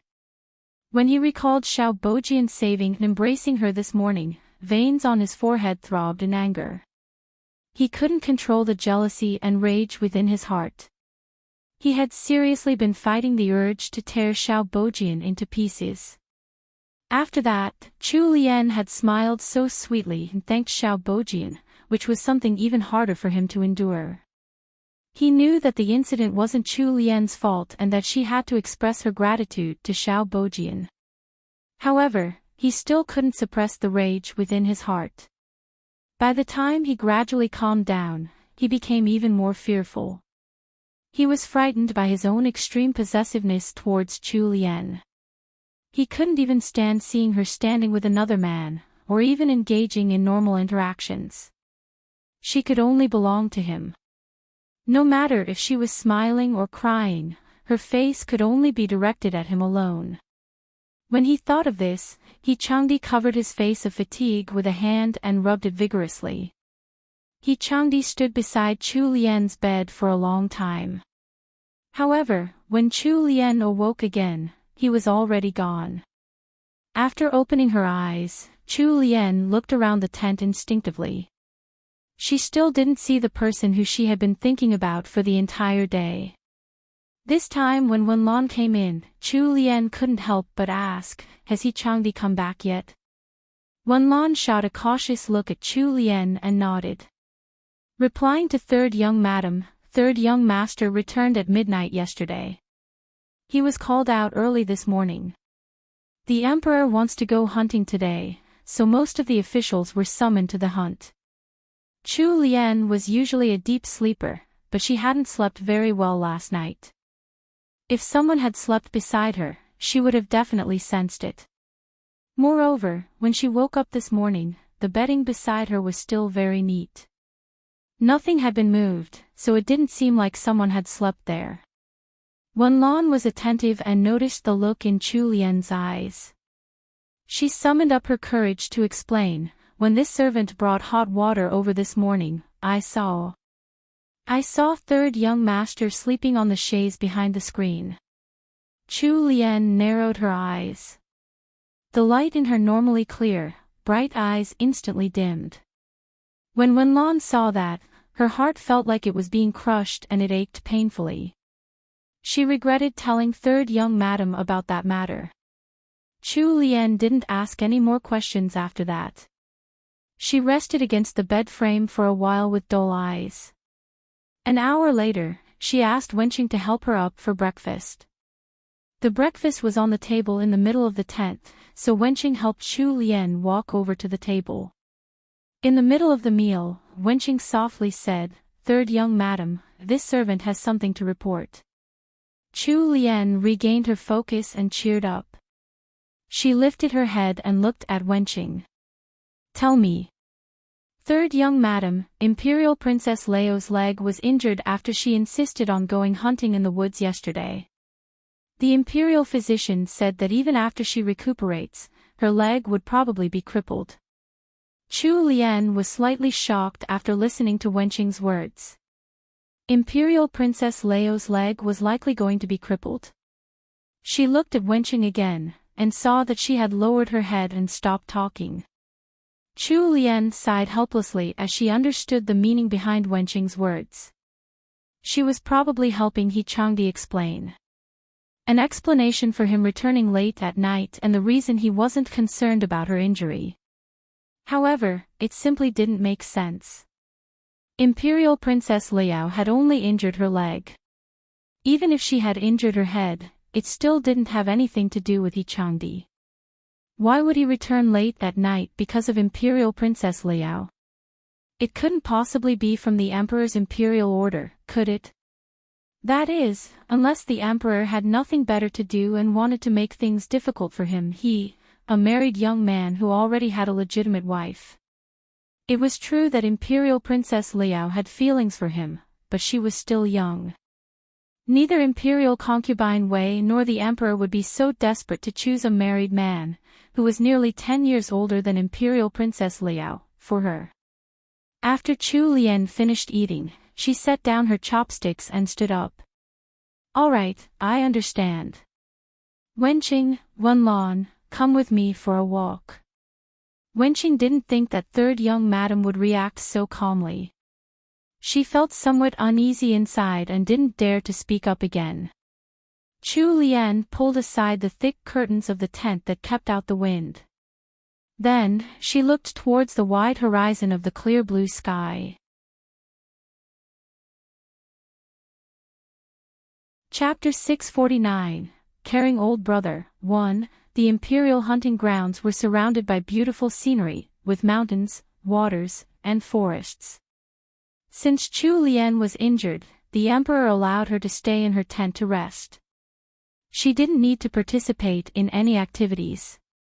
Those who were injured were probably the idlest within the entire camp. Wenqing had informed her that, while she was still sleeping, some people had come to check on her situation, such as old Duke Xing, Sima Hui, and Captain Gua. Sima Hui had also left behind a maidservant, who was skilled in medicine. Chu Lian walked to the lakeside nearby with Wenqing's support. There was something that she couldn't understand. Why was her husband, He Changdi, whom she needed the most, still missing? Even people like Sima Hui, Captain Gua, and Xiao Hongyu had come to express their concern when they found out about her accident. She took a deep breath of the refreshingly cool spring air to suppress the resentment in her heart. If the emperor hadn't made arrangements for the officials who came, then she really wanted to rush to He Changdi and ask about his current thoughts. She was seriously frustrated right now. Even if he was dissatisfied with her, they still had to meet each other to make things clear. What was he trying to do by avoiding her? Chu Lian turned around and instructed Wenlan, go inquire about Imperial Princess Leo's situation. Also, check if my husband is over at her side. Just as Chu Lian finished speaking, she heard the sound of a woman's voice. Chu Lian turned around and looked towards the direction of that voice. She saw them at the lakeside about 50 to 60 meters away. A man in a black robe with an icy face and a sword strapped at his waist was walking beside a young girl sitting in a wooden wheelchair. There were 5 maidservant and court attendants behind the young girl. Who else could they be other than He Changdi and Imperial Princess Liao? Chu Lian's clear eyes narrowed slightly. She stared at He Changdi and Imperial Princess Liao, who were currently taking a stroll beside the lake. Her mouth tilted upwards into a mocking smirk. The inner radiance on her beautiful face dimmed slightly. So it turned out that He Changdi had been avoiding her because he was accompanying the injured Imperial Princess Liao. Well, she really learned something from that. Wenqing and Wenlan, who were standing behind Chu Lian, also frowned when they saw the scene in front of them. They couldn't understand what third young master was doing right now. When had he become so close with Imperial Princess Liao? He Changdi had a cold expression on his face.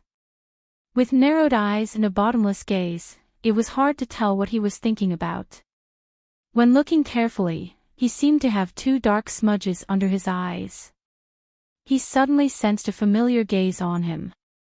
The moment he raised his head to look, he met with Chu Lian's astounded gaze. He Changdi's eyebrows instantly furrowed and a flash of pain appeared within his eyes when he looked at Chu Lian. He leaned forward slightly, wanting to run over to her immediately, but he suddenly thought of something and stopped himself from moving. He took in a deep breath and suppressed the raging impulse within himself.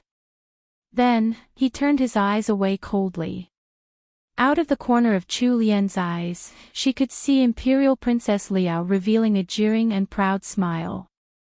Chu Lian controlled her emotions and forced out a faint smile.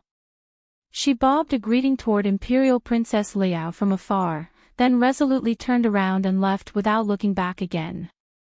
Wenqing and Wenlan, who were following behind Chu Lian, were also infuriated. They positioned themselves on either side of Chu Lian so they completely blocked Chu Lian's figure, making sure that the people behind them couldn't see her at all. When Chu Lian returned to the tent, she went back into the bed to sulk.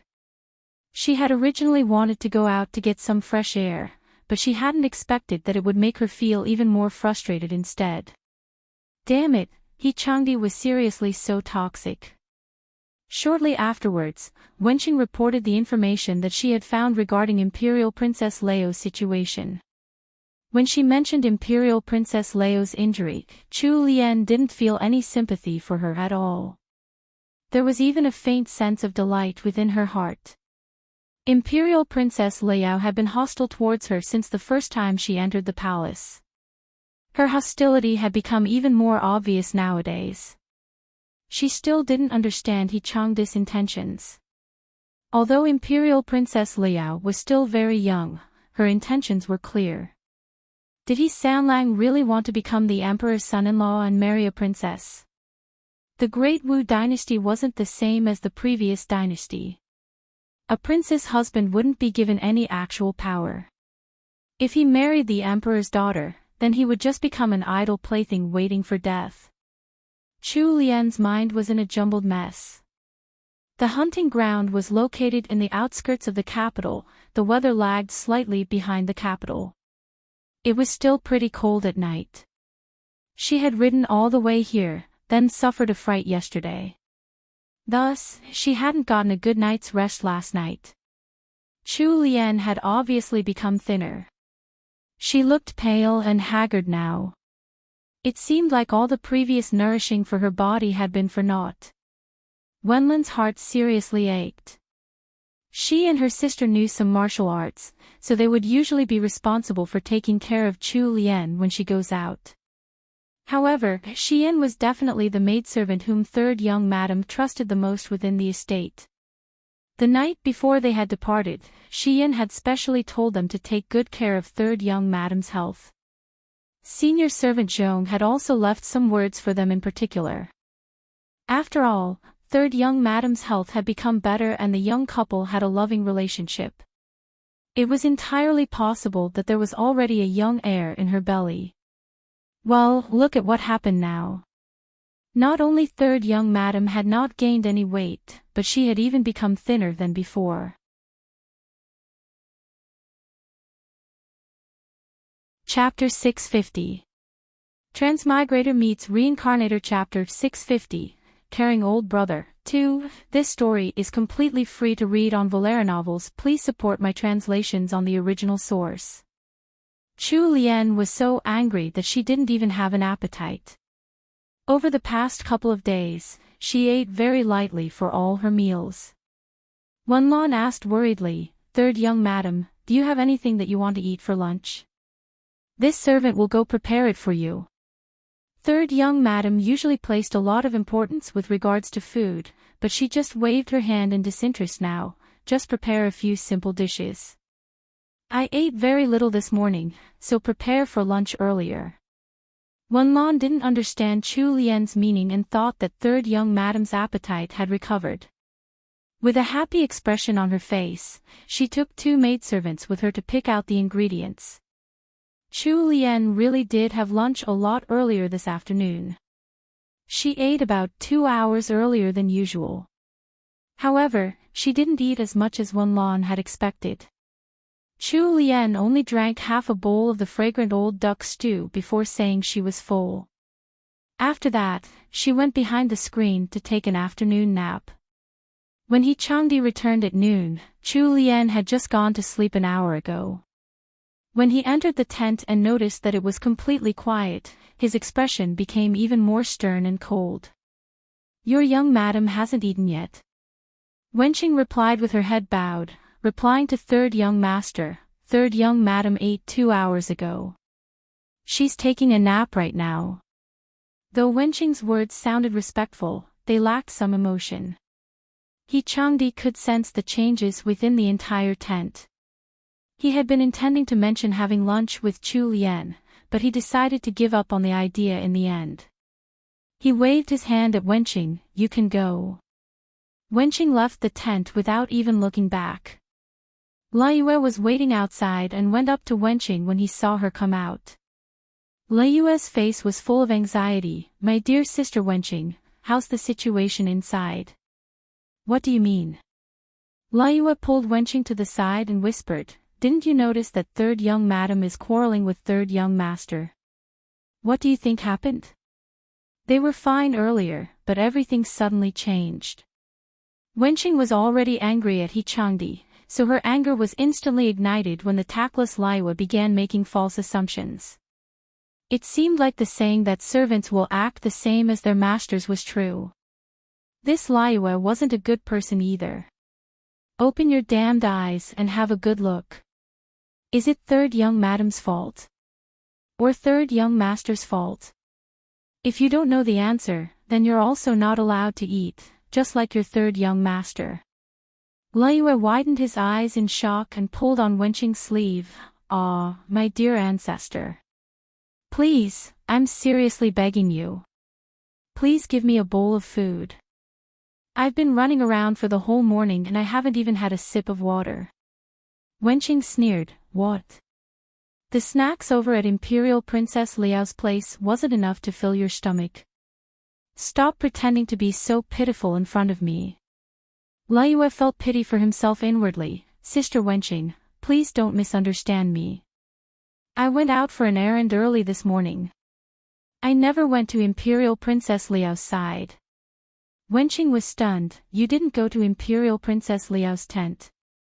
Liyue shook his head and his face was scrunched up like an orange. "So only third young master went?" "I'm not sure about that. That's not something I would dare ask third young master about." Wenqing gave him a fierce glare. "You're so useless." "I know. Sister, I'm really innocent. Please spare me some food." Liyue really did look quite pitiful. There were stains all over his green robe and stubble had grown on his chin. His hair was also in a mess.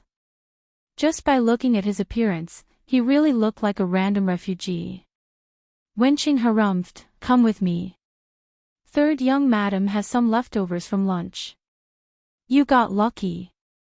Liyue smiled, flashing a mouth full of white teeth. "All right.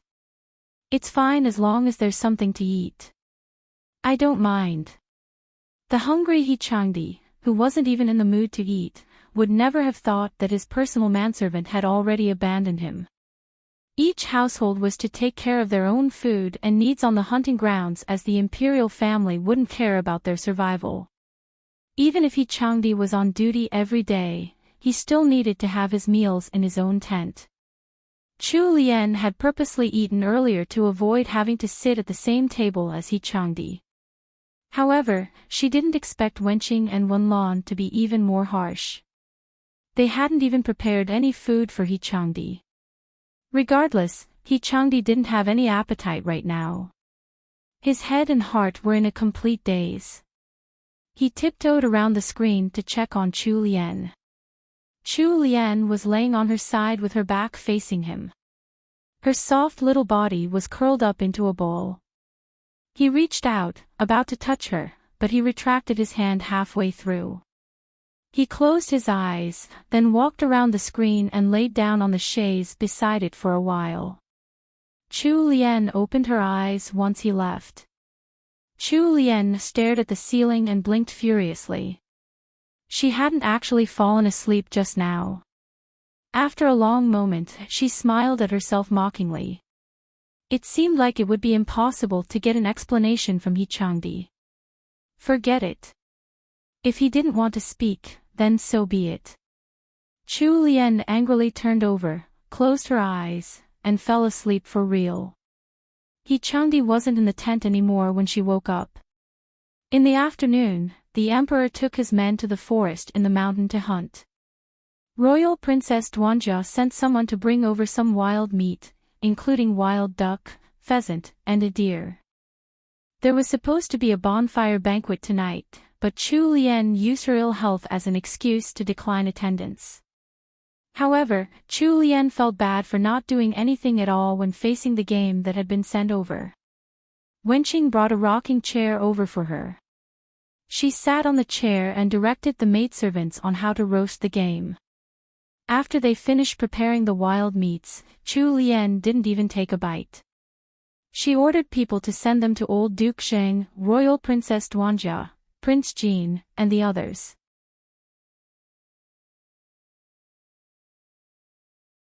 Chapter 651, Caring Old Brother, 3. There were still 2 hours before tonight's bonfire banquet. He Changdi was sulking while sitting inside Prince Jean's tent. Although his handsome face was as cold as ever, but it was also very pale and haggard. Prince Jean lifted the tent flap and saw his good friend was sitting beside the table in a daze. He glanced at him calmly with his blue eyes. "What's wrong? Why do you look so lifeless?" He Changdi's thin lips were tightly pursed and his eyes were lowered, as if he was a statue that couldn't speak. Prince Jean took off his cloak and handed it to the attendant beside him. After that, he walked towards He Changdi and carefully examined him from head to toe a couple of times. His clothes were disheveled. He appeared haggard and miserable. He had an unkempt beard and bloodshot eyes with dark shadows under them. TSK. What in the world had happened to this guy? As soon as Prince Jean sat down, a maidservant brought over a warming soup. He hadn't even lifted his spoon when He Changdi gloomily said, "Give me a bowl, too." Prince Jean was stunned now. He held the spoon and looked at his close friend with furrowed brows. "With the meals that Jeannie cooks, you still want the food prepared here?" When Gillen restaurant had still been open, he would go to the restaurant to satisfy his cravings. Even a dignified prince had to visit a restaurant in order to satisfy his appetite. On the other hand, He Changdi was actually going around outside to eat other people's crudely made food. What a joke. He Sanlang was indifferent to Prince Jean's teasing and said faintly, "I haven't eaten anything for a whole day and night." Prince Jean. Would Jeannie starve you? That girl was a foodie. She was probably stuffing her face whenever she was free. There was no way she didn't prepare any food. Even if she didn't make it herself, she still had 2 maidservants, who had learned some of her skills, beside her. No matter what, He Changdi wouldn't be starved. He Sanlang didn't say anything and remained silent. When the maidservant brought another bowl of soup over, he held it up and finished it in one breath. He wasn't tasting the food at all and was just simply trying to fill his stomach. Prince Jean was somewhat dumbfounded and shook his head helplessly. "I wanted you to taste it properly. Although the soup isn't as delicious as the foods that Jeannie makes, it's still considered a delicacy." While Prince Jean was drinking his soup, his attendant came in to make a report. Reporting to 4th Prince, honored Lady Jeannie sent over some wild game. Would you like to try some right now? Prince Jean was stunned and raised his brows. Look at that. The moment he mentioned Chu Lian, she had sent over some food for him to eat. Bring them in. The attendant hastily went out. A moment later, he came in with a food box. Then, he took out the 2 plates of meat from the food box and placed them on the table. Liao is resentful towards Jeannie. Haven't you ever considered Jeannie's feelings? In my opinion, you're probably worse than Xiao Bojian. Prince Jean's last comment was somewhat harsh, but when facing someone so oblivious, he had to knock him awake somehow. TL note, food porn. After a long time I love roasted duck, that crispy, fatty skin and the soft, tender meat inside, drools roasted venison, roasted duck.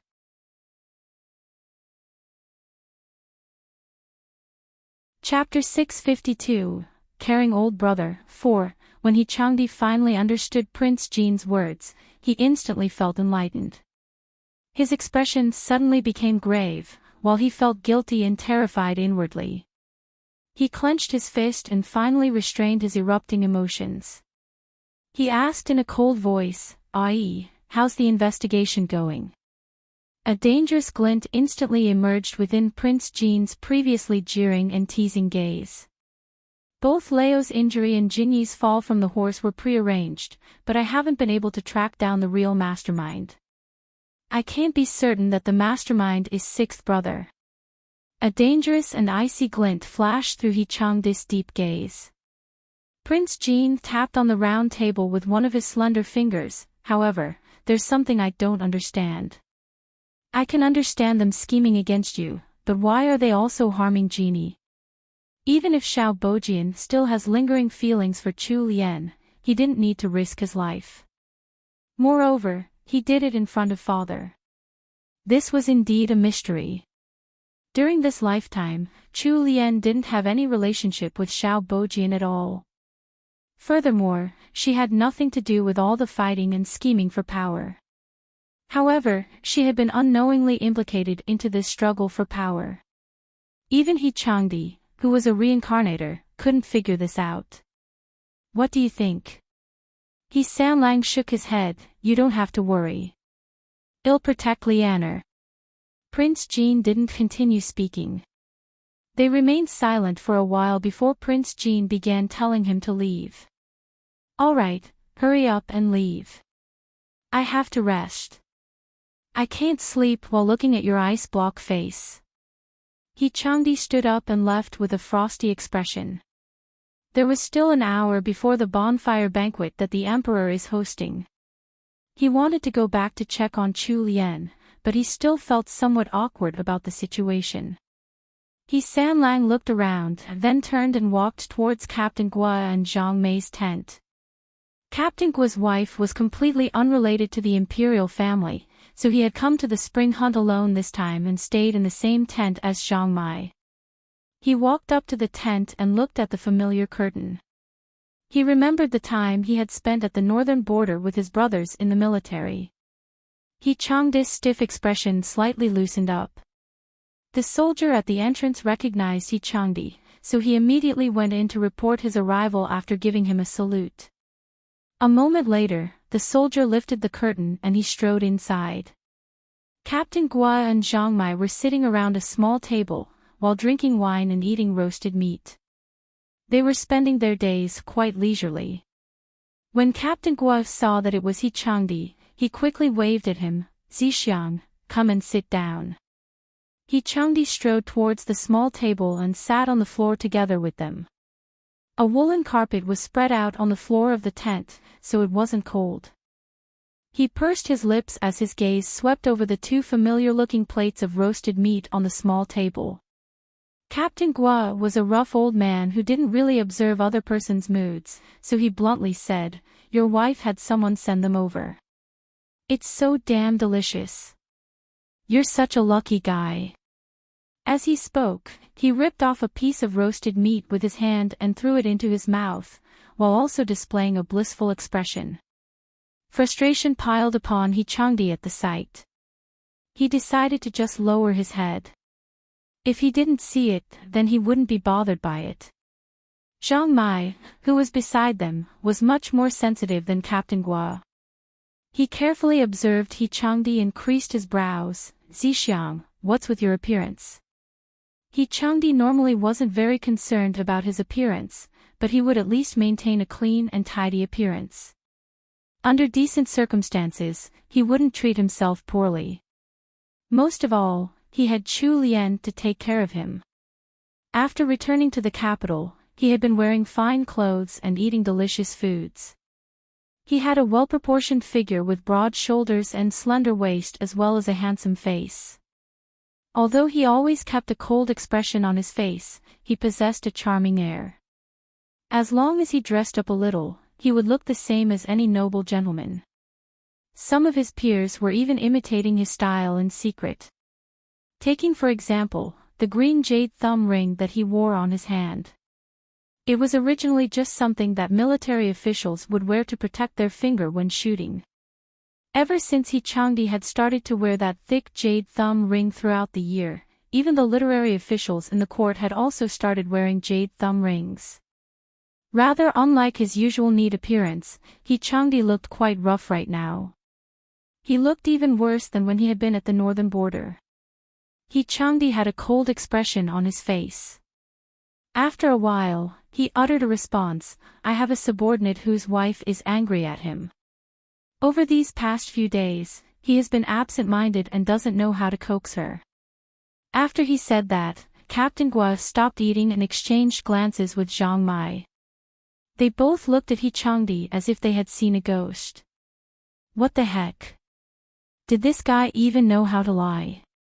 His story sounded too fake. Wasn't the subordinate that he mentioned himself? Captain Gua and Zhang Mai couldn't help the twitching of their lips. So even the highly skilled Marquis An Yuan, who was firm and decisive on the battlefield and talented at training troops, faced such mundane problems. After a brief pause, Captain Gua and Zhang Mai started getting excited. It was so rare that Changdi needed their help with something. They had to do their best as caring older brothers and help solve his problems. Captain Gua adjusted his expression. "Oh. Did your subordinate mention about his wife's current situation?" Changdi narrowed his eyes as he thought with a stiff expression, "She's ignoring him, not cooking for him, and not speaking to him." Captain Gua became even more enthusiastic as he listened. "They're a young couple, so it's normal to have a few quarrels. And it's typical for women to be slightly unreasonable. She might already be regretting it, but she's too thin-skinned and embarrassed to say anything. Right, a man should be thick-skinned. You need to take the initiative to apologize to her, then sway her with some sweet words." Changdi frowned. He clearly had doubts with Captain Gua and Zhang Mei's suggestions. In his heart, Chu Lian wasn't a woman who liked to make a fuss without reason. Captain Gua noticed that there was still some suspicion on his face, so he gritted his teeth and revealed his ultimate trick. "Listen to this old brother. If that still doesn't solve the problem, then work it out in bed. If one time doesn't work, then do it twice. Anyways, this trick is especially effective with your sister-in-law."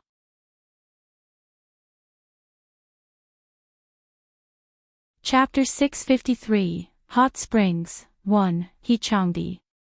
Captain Gua roughly patted Changdi's ramrod straight back and tried to encourage him. "That's just how marriage works. Look, I've been together with my wife for so many years, and we've even had this many kids, yet our relationship is stronger than ever. Listen to me, it'll work." These two old bastards were going overboard with their advice, so Sanlang quickly stopped them. He said, "All right, it's getting late, you should return to the area, brothers." Before leaving, Captain Gua and Zhang Mai reminded Changdi to pass on their advice to his so-called subordinate. Changdi's mouth twitched. Captain Gua and Zhang Mai were clearly doing that on purpose. The story about his subordinate was just a pretense, and everything referred to Changdi himself. Chu Lian didn't attend the bonfire banquet. While those at the banquet were feasting, gambling, and partying, she had already gone to bed alone. Perhaps due to the many mishaps during this spring hunt, the original schedule had been considerably shortened. The Emperor's decree had already been passed down that afternoon. They would head back to the capital the next morning instead of staying an extra day as previously planned. On the way back, they would only make a stop at the imperial residence in Shangjing for a night, and everyone who participated in the hunt this time would be rewarded with a trip to the hot springs. Perhaps due to the fact that they were leaving the next day, the bonfire banquet was more lively than usual, but this was no longer of any concern to Chu Lian. It was only at midnight that the emperor dismissed the banquet. Changdi returned past midnight. He again went behind the screen to peek at Chu Lian before going to rest on the chaise outside. The next day, it took until late morning for the spring hunt party to prepare to leave. The imperial residence in Shangjing was only a short journey away, so there was no hurry. As He Changdi was considered a military official, he had to guard the emperor alongside the left military guards and the Yulin army. Therefore, he had been called away by He Lin's messenger early in the morning. Chu Lian hadn't seen him since she woke up. The last time she had spoken to him was when he had followed the emperor to the hunting grounds, so they hadn't spoken to each other for 2 whole days. Wenqing saw the dull expression on third young madam's face and sighed inwardly. She asked, "Third young madam, everything has been packed. Shall we set off?" Chu Lian scrubbed her cheeks and forced a smile. When she stood up, she had a dizzy spell, and felt as if the world was spinning. Wenqing was startled by this. She hastily caught hold of Chu Lian and asked, visibly anxious, "Third young madam, are you all right?" "Woozy." Chu Lian replied softly. Wenqing helped her back to her seat. Once she sat down, the dizziness subsided. Wenqing stroked her back soothingly. "Third young madam, shall I call for the female imperial physician?" The imperial physician that Sima Hui had sent to check on Chu Lian's well-being had just been sent back this morning. If Wenqing and Wenlan had known that Chu Lian wasn't feeling well, they wouldn't have sent the physician back. Chu Lian wasn't the type to stubbornly refuse treatment, so she waved her hand to tell Wenqing to get the physician. However, before Wenqing could leave the tent, there was news from the Yulin army to set off. The Yulin army's words were basically the same as an imperial edict: no one could disobey. Helpless, Wenqing turned back and informed Chu Lian of this. Chu Lian had no choice but to endure it for now. Luckily, the emperor had given permission for several injured members to travel back by carriage this time. This list included Chu Lian, Princess Liao, and Xiao Bojian. Enduring the dizzy feeling, Chu Lian had Wenqing and Wenlan support her onto the carriage. Once Chu Lian had settled down, Wenqing wanted to look for the female physician, but was stopped by Chu Lian. "The journey is pretty short. It can wait until we reach the imperial villa at Shangjing." The imperial physicians who came on the hunt had to ride on horses. They also had to pack their tools and medicines, so they were much busier than them. Wenlan covered Chu Lian's knees with a soft blanket, worry in her eyes as she asked, "Third young madam, will you be able to last till then?" Chu Lian smiled. "I'm already feeling a lot better. There shouldn't be a problem unless I stand for too long. Perhaps this happened because I ate too little over the last 2 days. Do we have any snacks? Bring me some." Wenqing quickly opened an exquisite, fragrant rosewood box and took out several intricately designed white porcelain plates from it. This servant expected third young madam to get hungry along the way, so this servant prepared your favorites, third young madam. The snacks displayed on the beautiful porcelain plates were shredded beef jerky, special dried anchovies, candied kumquats, and preserved peaches. Wenlan poured a cup of warm honey water from a silver pot and served it to Chu Lian. Chu Lian received it and took a sip, then glanced at the snacks placed on the table. In the end, she picked the slightly sour candied kumquats and preserved peaches. With the warm honey water filling her tummy and something delicious in her mouth, Chu Lian felt a lot better. Wenlan watched as Chu Lian ate the candied kumquats and preserved peaches and found it strange. The dried anchovies were usually third young madam's favorite. She could eat an entire dish without getting sick of it. Why wasn't she touching them at all today? However, she didn't voice her thoughts. She just silently watched as Chu Lian finished eating and stowed away the remaining snacks. The carriages that the emperor had sent specially for the injured were incredibly comfortable. Chapter 654, Hot Springs, 2. As expected, the imperial residence in Shangjing wasn't far at all. They had departed in the morning, and they arrived in the middle of the afternoon. The attendants of the imperial residence had already received notification some time ago. They were aware that the emperor would bring the rest of the imperial family and officials from the spring hunt over to rest, so they had already arranged rooms for everyone on the list. Their dwellings were distributed according to their ranks. Marquis en Yuan was a second-rank title, so the temporary courtyard they were assigned to would obviously be fitting of that title. The neighboring courtyards were for Lord Yang and Marquis Dingyuan. Once Chu Lian had settled down, Wenqing immediately set off to get the imperial physician. Chu Lian laid down on the bed, leaving only her left wrist free and uncovered. Physician Li gently grabbed her wrist and put 2 fingers on her pulse, spending quite some time to measure it. Physician Li thought for a bit, then took the pulse on Chu Lian's right wrist as well. Physician Li's brows drew together as she finally put down Chu Lian's wrist and sunk into deep thought. Wenqing became impatient from looking at the physician's expression. She asked, "Physician Li, how is our young madam?" After much deliberation, Physician Li found the pulse too light to make a decisive diagnosis, so she gave a safer answer instead. Honored lady has been overly anxious over the past 2 days, and along with the shock she's received, she has a lack of both qi and blood now. There isn't any sickness in her body, all she needs is more nutrition to recover. Chu Lian felt silly now. So she was only feeling weak because of low blood sugar. Relief washed over Wenqing and Wenlan as they heard Physician Li's words. A sliver of a smile finally appeared on Wenqing's face. "Sorry for troubling you, Physician Li." Physician Li waved her hand in protest. "This is part of my duty. Honored lady, since you've come to Shangjing, perhaps you could consider going for a soak in the imperial residence's hot springs." Chu Lian nodded with a smile, then had Wenqing see Physician Li out. The fact that Chu Lian had sent for the imperial physician naturally couldn't be kept away from He Changdi. He Changdi once again strove to get some time away from his duties with the emperor, and rushed to the courtyard Chu Lian was at. Physician Li had already returned to the area where the other imperial physicians were resting. The physician who had come along for the spring hunt this time was the Imperial Physician Institute's Imperial Physician Sunday. Imperial Physician's son was in his 50s, and his family had all come from medical backgrounds. Currently, other than the director of the institute, he possessed the highest official position and status in the Imperial Physician Institute.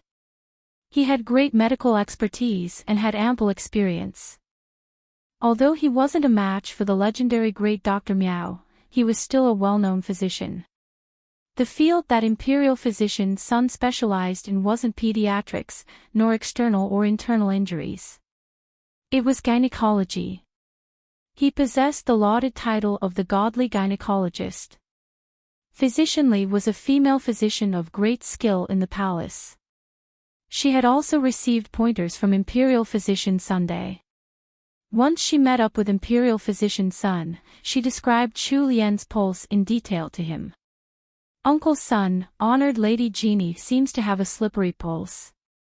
Do you think Honored Lady Jeannie is pregnant?" Physician Li couldn't confirm if this was the case, so she had chosen not to mention this to them earlier. Imperial Physician Sun stopped what he was doing and stroked his white beard. "From what you described, there's a 70% chance that she's actually pregnant, but it could also be a symptom of her weakened body. You made the right choice with your diagnosis. As physicians of the Imperial Physician Institute, we shouldn't make rash claims without certainty. Even if Honored Lady Jeannie is pregnant, this isn't a good time to diagnose her condition. Just wait a few days, and we'll be able to confirm it." Physician Li nodded. She very much agreed with Imperial Physician Sun's view. It was better to speak cautiously when treating royalty. If she claimed that Chu Lian was pregnant, everyone might become overjoyed, but if it turned out to be a mistake, the consequences would be terrible for her. It was always better to take the safe route for an imperial physician. Marquis en Yuan wasn't someone she could provoke, with his lofty position. Furthermore, Honored Lady Jeannie was on good terms with a personage like Princess Wei. Thus, due to a combination of many factors, Chu Lian's pregnancy was temporarily kept a secret.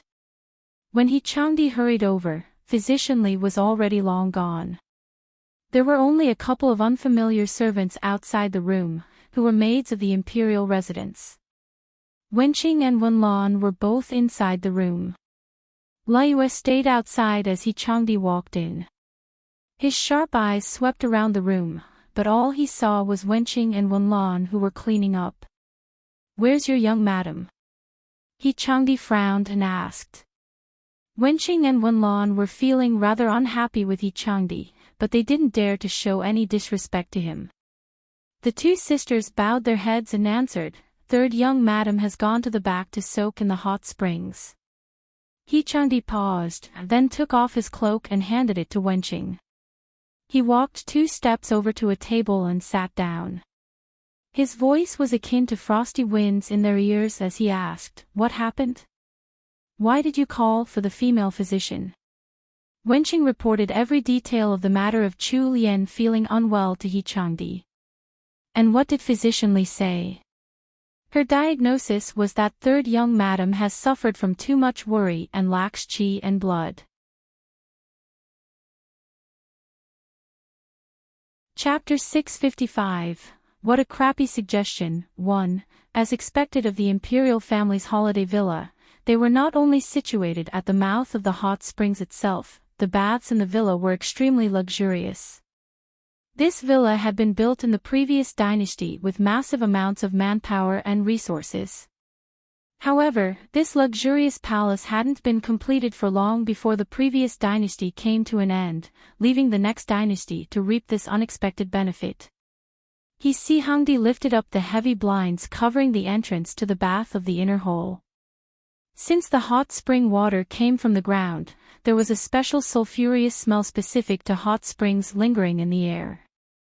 That heavy smell was further mixed with incense and flower fragrances, making it hard to breathe. He Changdi kept his footsteps light and silent. As he passed under the last set of blinds at the entrance, the slender figure in the wide oval bathing pool came into view. Chu Lian's nerves had been strung tight these 2 days thanks to the fall and the situation afterwards. It was a rare chance for her to visit a hot spring, and its waters did not disappoint. The warmth of the hot spring water surrounded her weary body and allowed her to relax completely. She sat at the side of the pool, where there was a specially carved curved platform to sit on. The water went up to her collarbone, leaving her fair, smooth shoulders open to the air. Her long, silky hair had been pinned up by a simple wooden hairpin, leaving 2 locks of hair to frame her lovely face. Those 2 long locks made a wavy trail where they touched the water, giving a touch of flair to the scene.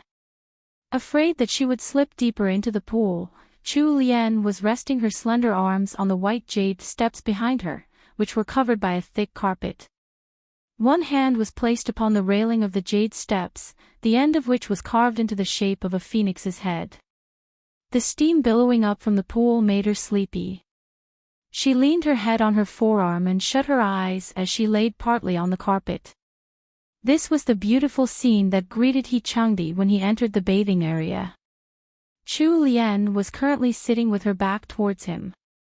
Half of her fair back was revealed to the open air, while the other half remained hidden under the steamy waters. Her delicate shoulder blades, so similar to butterfly wings and wet from the waters, reflected the dim glow of the lanterns. A few stray locks of hair trailed down from her long, elegant neck. 2 thin arms stretched out over the woolen carpet laid on the white jade steps. Her snow-white skin looked like exquisite porcelain against the dark crimson of the carpet. The Adam's apple on He Changdi's throat dipped as he gulped once. For some reason, Captain Gua and Zhang Mei's words rang through his head once more. His pupils dilated, and his entire body tensed up as his breathing became heavier. Chapter 656. What a crappy suggestion. 2. After fighting a cold war for so long, all that was He Sanlang's head was the desire to soothe his longing for Chu Lian. He continued pressing her down with his kisses. He used his tongue to explore her mouth, teasing her and entwining with her soft tongue. Her hot breath on his face, her light pants, they only fanned the flames in his heart. Just as he was immersed in her warmth, he suddenly tasted something strangely bitter. The hands teasing and roving over Chu Lian's body sensed a different kind of tension. He finally opened his eyes, only to be met with Chu Lian's tear-streaked face. The excitement and desire in He Changdi's eyes slowly ebbed away. He hadn't expected Chu Lian to react this way. He quickly let go of the soft and boneless figure in his arms.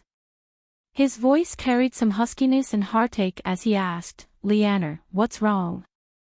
Chu Lian was feeling especially wronged right now. Her almond-shaped eyes reflected both rage and grievance as she glared right at him. He Changdi felt completely helpless in the face of this. He tried to wipe away Chu Lian's tears with one hand. "It's all my fault, Lianer. Please don't cry." The usually cool He Sanlang was terrible at comforting women. As much as he tried, all he could come up with was those two phrases. How could the fires raging in Chu Lian's heart be put out by those simple and thoughtless words? Disappointment radiated from her gaze and she pushed He Changdi away from her body. Of course, He Sanlang wasn't willing to let her go just yet. Chu Lian struggled even harder. In her extreme rage, she landed a slap on He Changdi's face. The crisp sound of that blow echoed in the wide halls of the bath. Chu Lian had put enough strength into her slap that a bright red mark in the shape of her palm quickly surfaced on one half of He Changdi's handsome face. Taking advantage of He Changdi's momentary daze, Chu Lian slipped out of his arms. She quickly climbed out of the pool, snatched up her nightgown off the privacy screen and pulled it on, and ran out of the bathing area barefoot, leaving behind a stunned He Changdi alone in the steaming hot spring pool. After a long moment, He Sanlang broke out of his statue-like pose to look after where Chu Lian had disappeared. He let out a long sigh and let his body crumple against the wall of the pool. He shut his eyes again. In his mind, the image of Chu Lian's angry, aggrieved, tearful and pitiful expression haunted him. Damn it! He really was a scoundrel. He deserved this slap. He Changdi covered his eyes and thought carefully back to all that had happened the past few days. If He Sanlang refused to reflect even at this point, then he would really be brainless. Xiao Bojian's plans, Imperial Princess Leo's little plot, feudal Princess Anmin pushing things alone, as well as Sixth Prince, who was likely to be the mastermind behind this all. All these were easy enough to figure out, but it was only the Emperor's abnormal attention and caring for Chu Lian that left him befuddled. The expression on He Sanlang's face turned even more grave. He had a feeling that there were some secrets he hadn't been able to find out in his previous life, and that those very secrets would somehow implicate him in some way in this life. The moment He Changdi had straightened out his thoughts, the haze over his mind cleared up. When he recalled his earlier actions, He Changdi scrubbed furiously at his face. Damn Captain Gua and Zhang Mai. Their advice wasn't helpful at all. He had to find a chance to take revenge on them. Chu Lian had already left in a fury, so He Changdi didn't have any more desire to soak in the hot springs. He left the pool and changed into a dry set of clothes before leaving the hall. He looked out into the hall, where Chu Lian was nowhere to be found. He Changdi. His icy gaze swept over to the maidservant standing guard nearby, who couldn't help but tremble under his watch. Replying to Third Young Master, Third Young Madam took Wenqing and Wenlan over to Royal Princess Duanjia's. Third Young Madam has informed this servant that she will be staying with Royal Princess Duanjia tonight. Third Young Master doesn't have to wait for her. She asked Third Young Master to sleep earlier. Faced with He Changdi's dangerous gaze, the maidservant finished her report while stuttering. He Changdi didn't say anything in reply. The storm on his face simply turned even darker. He changed into another set of clothes and headed for Prince Weiss' hall. However, he was stopped by Prince Weiss' manservant at the entrance. The manservant smiled kindly. Marquis en Yuen, this servant apologizes greatly for the inconvenience. Their highnesses have already settled down for the night. If milord has any business at hand, please wait for the next morning. There were other guards at the entrance and Prince Wei's status was special. He Changdi couldn't enter by force. He could only stay at the entrance. When the manservant saw that He Changdi still stood there silently with a cold expression, he tried to persuade him, Marquis en Yuen, please rest assured. Her Highness treats honored Lady Jeannie as her own daughter. How could honored lady suffer any bit of mistreatment here with Her Highness? Honored lady will return to you without a single hair missing. It's getting late, Marquis en Yuen should head back to rest. He Changdi continued standing there with his hands behind his back in his black robes, as if the manservant hadn't spoken at all. The manservant had no other way to deal with this stubborn marquis. Well, if that's what you want. This servant won't bother with you. After saying so, the manservant waved at the guards. Chapter 657, Playing Pitiful, 1. Within a side room in the courtyard, Chu Lian was about to lie in bed under Wenqing's careful attendance. She had been feeling tired throughout the day, and had even received a surprise assault from He Changdi in the night. Her mind had been on edge the whole day. Now that she finally got to relax, the exhaustion piled up upon her. However, the moment she laid down, there was the sound of thunder, and then came the pattering sound of rain. Chu Lian stared blankly at the ceiling. She blinked her almond-shaped eyes several times, then pulled up the blanket to cover her ears in an attempt to isolate herself from the annoying sound of rainfall. Wenqing stood to one side, contemplating whether to speak or not. She had already received news of third young master coming over and waiting outside the gates. It was evident that Prince and Princess Wei had no intention of keeping He Changdi's actions from Chu Lian. The final say was left to Chu Lian. Even though Wenqing was concerned about the well-being of her master, as a mere servant, it wasn't her place to say anything.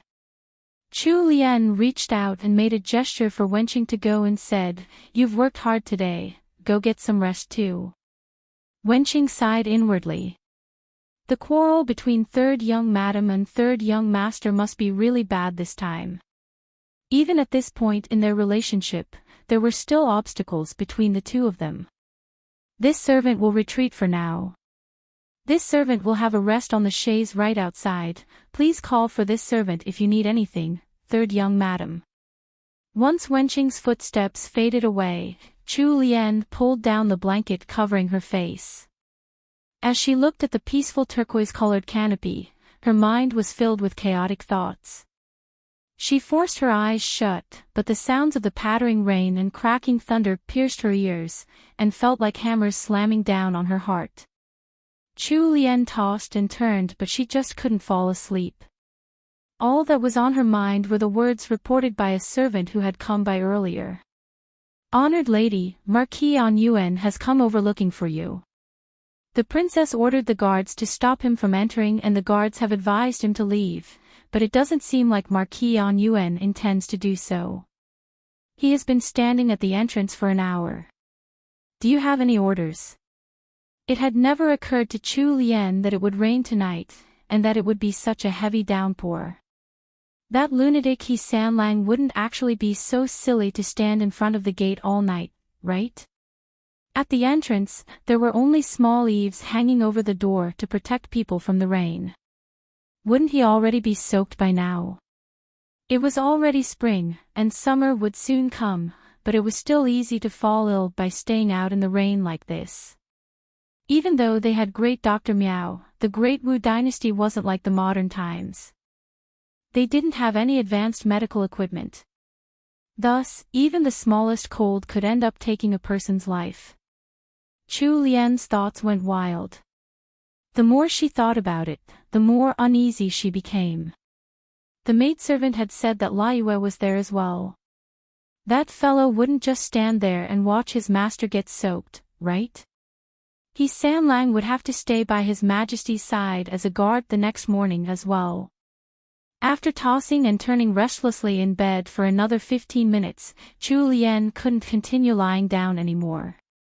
She got up and listened to the pouring rain, praying that it would lighten up, but the heavens paid no heed to her wishes. The rain outside didn't get any softer at all, and was even getting louder instead. Chu Lien finally had enough, and shouted for Wenqing, who was resting outside. Wenqing quickly entered. From her attire, it was obvious that she hadn't gone to rest at all. Chu Lien gripped the blanket tightly with both hands, took a deep breath, then ordered, "Wenqing, go to the entrance and check if he has left." Wenqing's eyes brightened up.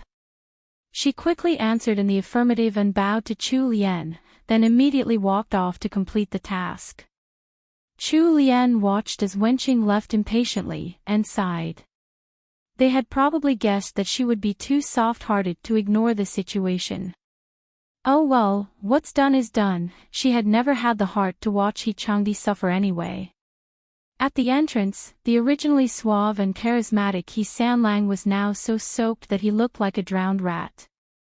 The 2 locks of hair framing his face were now stuck to his face due to the rain, and drops of rain were streaking down his stubborn expression and dripping from his chin. He raised one hand to wipe away the rainwater on his face. He maintained a frosty expression in the pouring rain, but his back was straighter than ever. Even the 2 guards couldn't bear to watch him do this to himself. "Marquis, please come over here for cover. The spring rain is chilly, and it will be easy to fall ill if Marquis stays there." He Changdi didn't move an inch. It was as if the 2 guards didn't even exist. The 2 guards were at a loss for what to do, so they secretly had someone report this to the higher-ups. Unexpectedly, the servant who went to pass the message returned and told them to leave Marquis on Yuan alone. As long as honored Lady Jeannie remained silent, this would be none of their concern even if he stood there overnight. The 2 guards looked at each other, and had no choice but to keep their mouths shut. Liyue was standing there holding 2 umbrellas and was incredibly anxious as well. He was completely soaked, and he had tried to persuade Third Young Master to take an umbrella or go back for now, but He Changdi stayed unmoving like a stone statue. Like a fool, Liyue held the umbrellas without opening them, and accompanied his crazy master in front of the entrance. When Chu Lien got up, He Changdi was already long gone. She endured the urge to ask about He Changdi's condition. However, her complexion seemed to have greatly improved after a proper night's rest. Once everything was packed, they boarded the carriage. Only an hour through the journey back to the capital, someone knocked on the window of the carriage. Wenlan raised the curtain of the carriage. Seeing the person outside the carriage, she greeted, "Good morning, General Sima. Have you come to look for our 3rd young madam?" Sima Hui was riding on a snow-white horse. Looking incredibly suave in her martial attire, she nodded towards Wenlan with a smile. A few moments later, Wenqing and Wenlan stepped off the carriage and got onto horses instead, leaving the space in the carriage for Chu Lien and Sima Hui. The moment Sima Hui entered the carriage, she looked around the spacious carriage and touched the decor in the carriage. A smile surfaced on her lips as she said, as expected of the imperial family's carriage. "If I hadn't known beforehand, I would have thought that the person riding in this carriage was a prince or princess." Chu Lien gave her a look of disdain. "This is a carriage granted by the emperor himself, of course it would be high quality." Sima Hui laughed, "That's where you're wrong. The one that Xiao Bojian is riding in isn't as good as this one." "Sister Hui, have you come here just to make fun of me?" Alright, I'll stop joking with you." Seeing Sima Hui's serious expression, Chu Lien set aside the smile on her face. With clear eyes and a slight frown, she asked, "What is it?" Sima Hui sat right next to her, and coughed twice awkwardly. "Lianer, just what happened between you and He Sanlang?" Chu Lien Right now, Chu Lian truly wished that she could find a hole and bury her head inside it. Why was it that this insignificant matter between her and her husband was known to everyone around them? After coming to her tent for a free meal on the first day, Sima Hui had stayed by the emperor's side with the other military officials. The two hadn't even seen each other until now, yet Sima Hui had still caught wind of this. The corner of Chu Lian's mouth twitched. Only one possibility came to mind. Was it fourth prince who told you about it? Prince Jean was the lunatic He Chang's best friend. If he needed to confide in someone about this, Prince Jean would be his first choice.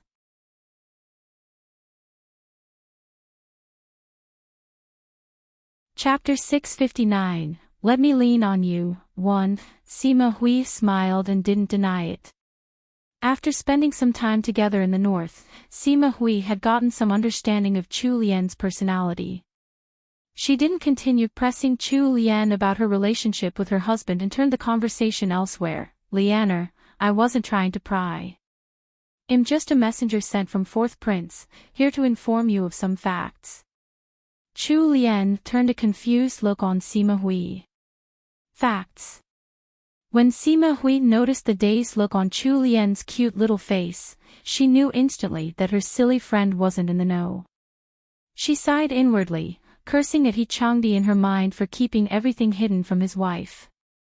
That man had suppressed all his bitterness and hatred in his heart. If not for this special situation and Prince Jean's inside knowledge, then this couple's relationship might really have gone beyond the point of repair. The silver mine that He Changdi and Prince Jean have been hiding at the north is being investigated. Chu Lian's eyes widened in disbelief. Was she joking? A silver mine. The discovery of any silver mines had to be reported to the court immediately so that the Ministry of Revenue could make an official report of it to the emperor. The emperor himself would then order the cabinet to pick a few suitable officials to lead a team to develop the mine. The law here was that no one could develop mines on their own, even the princes. He Changdi was way too bold. He actually developed a private mine of his own with Prince Jean. Thinking back to when they were in the north and how He Changdi's subordinates had kept disappearing, a chill sprung up in Chu Lian's heart. It was her fault for not reading the story to the end and not finding out if there was anything information related to the silver mine. No wonder he had been so generous with his money that time. He had bought her accessories and even that storefront.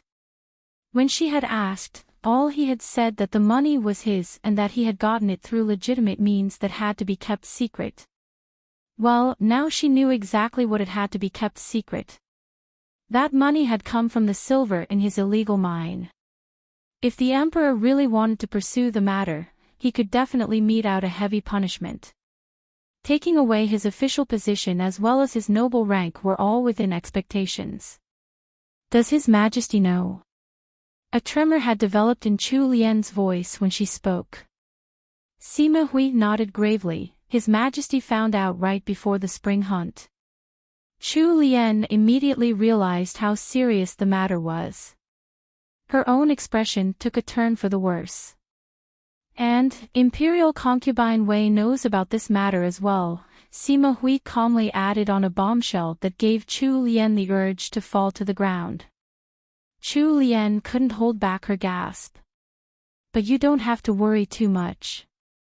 The usual soft and watery gaze in Chu Lian's eyes was gone, replaced by a frigid glare that could rival her husband's. When it landed on Lei Yu's frame, he couldn't bear the pressure and started trembling uncontrollably. Lei Yu's head shrunk even lower.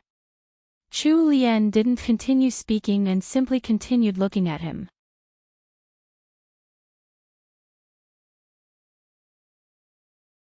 Chapter 660, Let Me Lean on You. 2. Finally, Lei Yu broke under the weight of her gaze and spoke the truth. Third young madam, this servant deserves death for lying to you. However, third young master already gave me an order. Last night, this servant and third young master went into the forest to pick medicinal herbs. It wasn't until midnight that we finally found all the ingredients that Imperial Concubine Wei needed. What? Chu Lian stared at Liyue in shock, her almond-shaped eyes even wider than usual. Liyue thought that Chu Lian didn't believe his words. He pleaded with a sincere and put-out tone, "Third young madam, this servant is speaking the truth this time. If this servant lies, then this servant will never." All right, I heard you.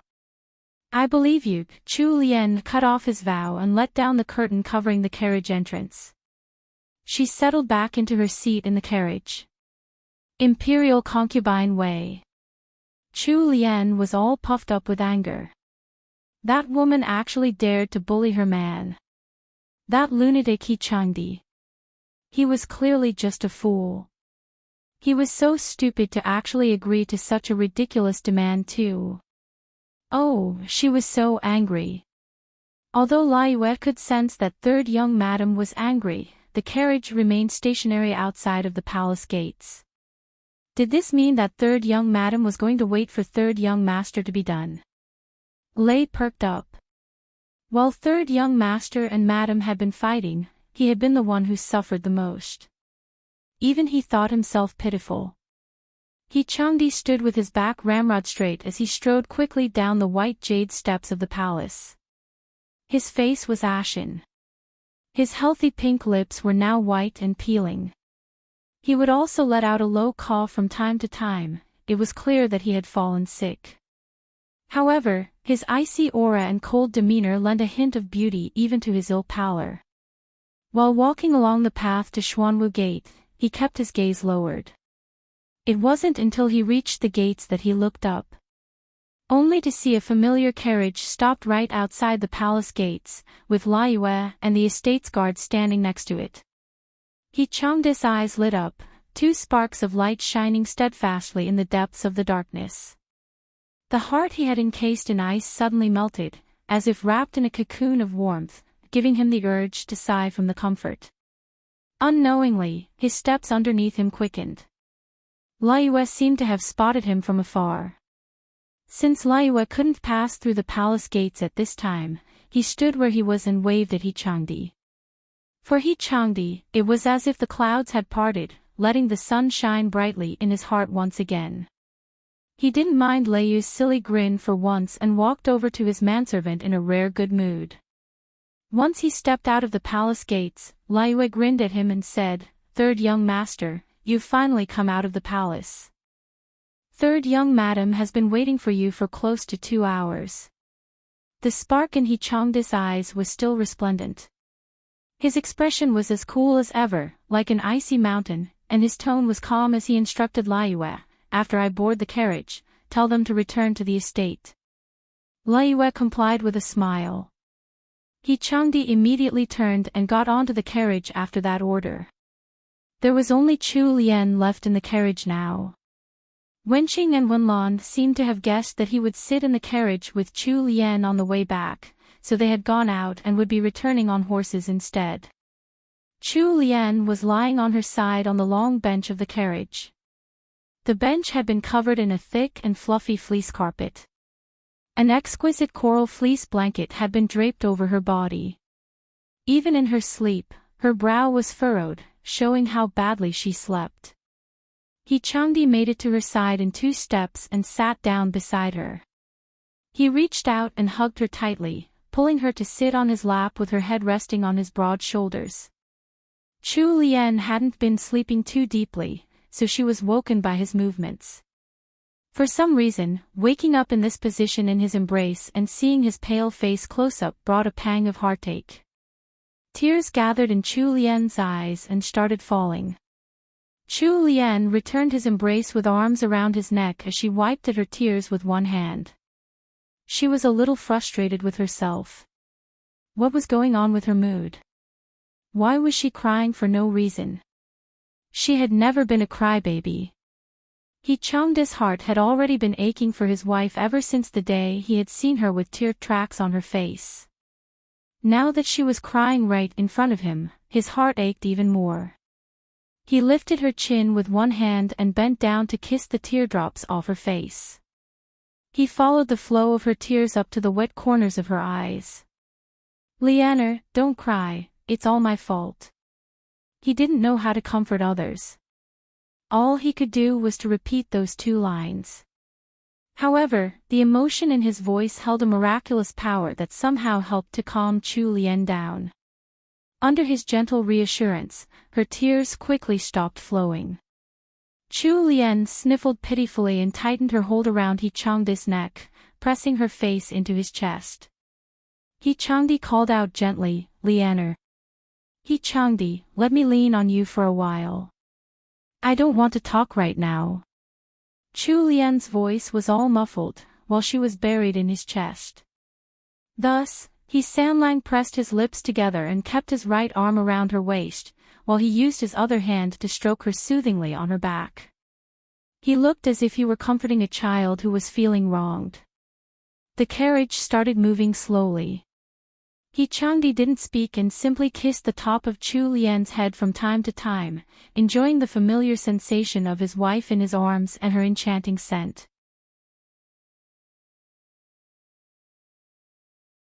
Chapter 661, Pregnant, 1. Chu Lien felt uncomfortable under his direct gaze. Her face flushed instantly and she turned her head away to avoid his eyes, but He Changdi caught hold of her chin and started raining kisses on her. He started at the corner of her lips, then sucked on her full bottom lip and nibbled on it. Just as he was about to push deeper into her mouth, He Changdi seemed to recall something and quickly let go of Chu Lien. Still immersed in the steamy bout of affection, Chu Lien couldn't make sense of what happened.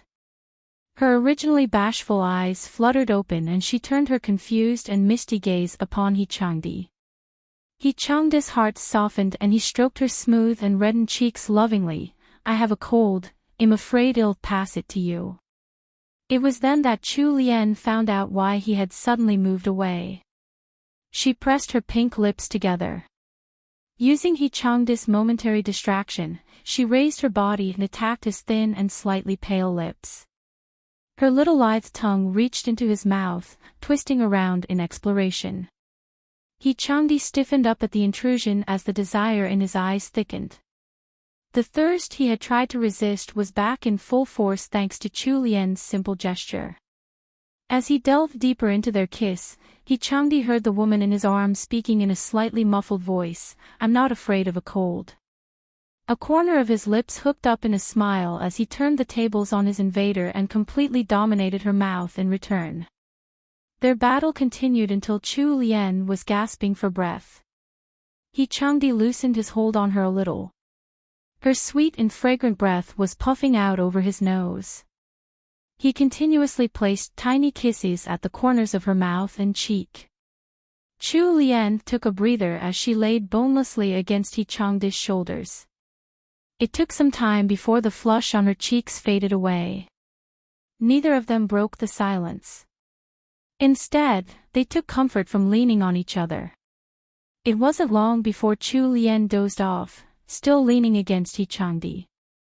By the time their carriage reached the Anyuan estate, darkness was already falling outside. Seeing that Chu Lien was still sleeping soundly in his arms, He Changdi couldn't bear to wake her. He wrapped her up tightly in his cloak and carried her into the estate. Even before they had reached the main courtyard they shared, Chu Lien had already woken up. However, thanks to He Changdi's bold actions, she was too shy to open her eyes and continued feigning sleep. The main courtyard of their new estate was still called Songtao Court.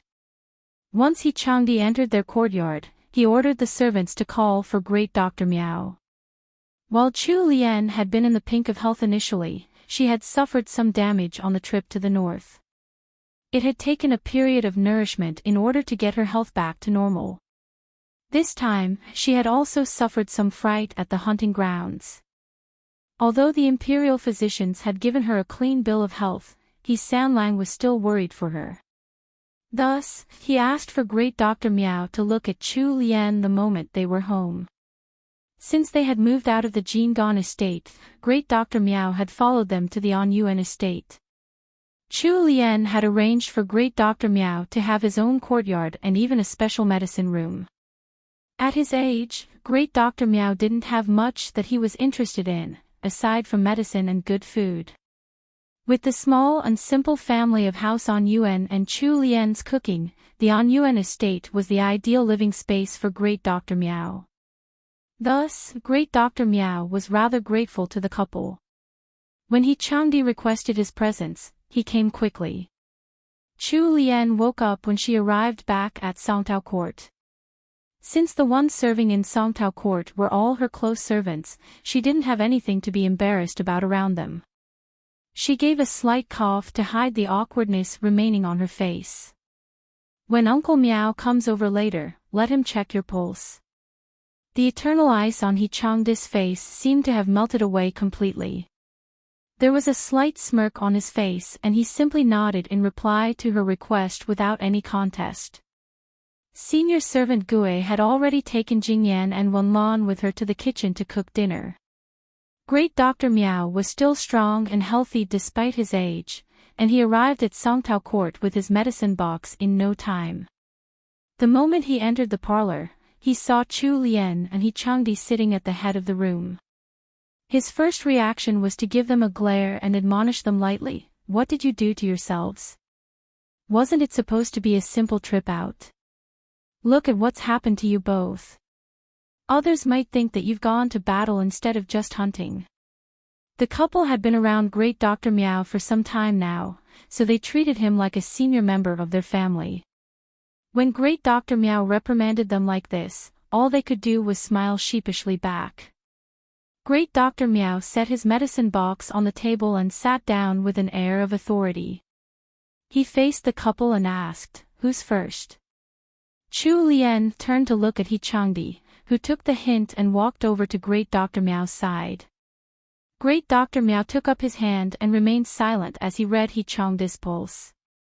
After a short while, he spoke up, "It's nothing major, you caught a cold from the cold weather because your body wasn't in the best condition. You tired yourself out and put stress on your body by worrying too much.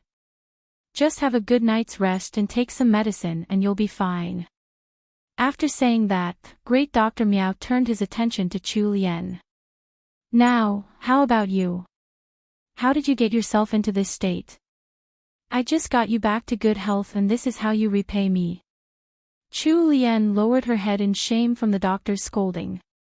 He Changdi quickly tried to defend his wife, "Uncle Meow, it's all my fault, don't scold Lianer." Great Dr. Meow harumphed. "Aren't you going to come here?" He Changdi vacated his seat next to Great Dr. Meow, and Chu Lian stood up and sat in He Changdi's place. She extended a fair wrist and placed it on the handkerchief on the table. Great Dr. Meow focused on reading her pulse. Suddenly, he frowned and pressed harder on Chu Lian's wrist. It took him much longer to read her pulse than he had for He Changdi. He continued checking her pulse for 8 whole minutes and even checked both of her wrists.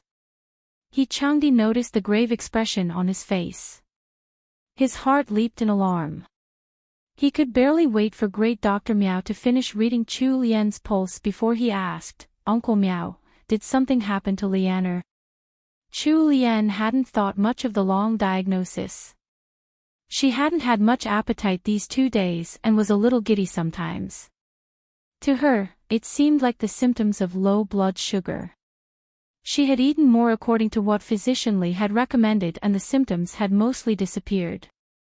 However, Great Dr. Meow was a genius in the medical field, so she started feeling uneasy from how serious he had turned.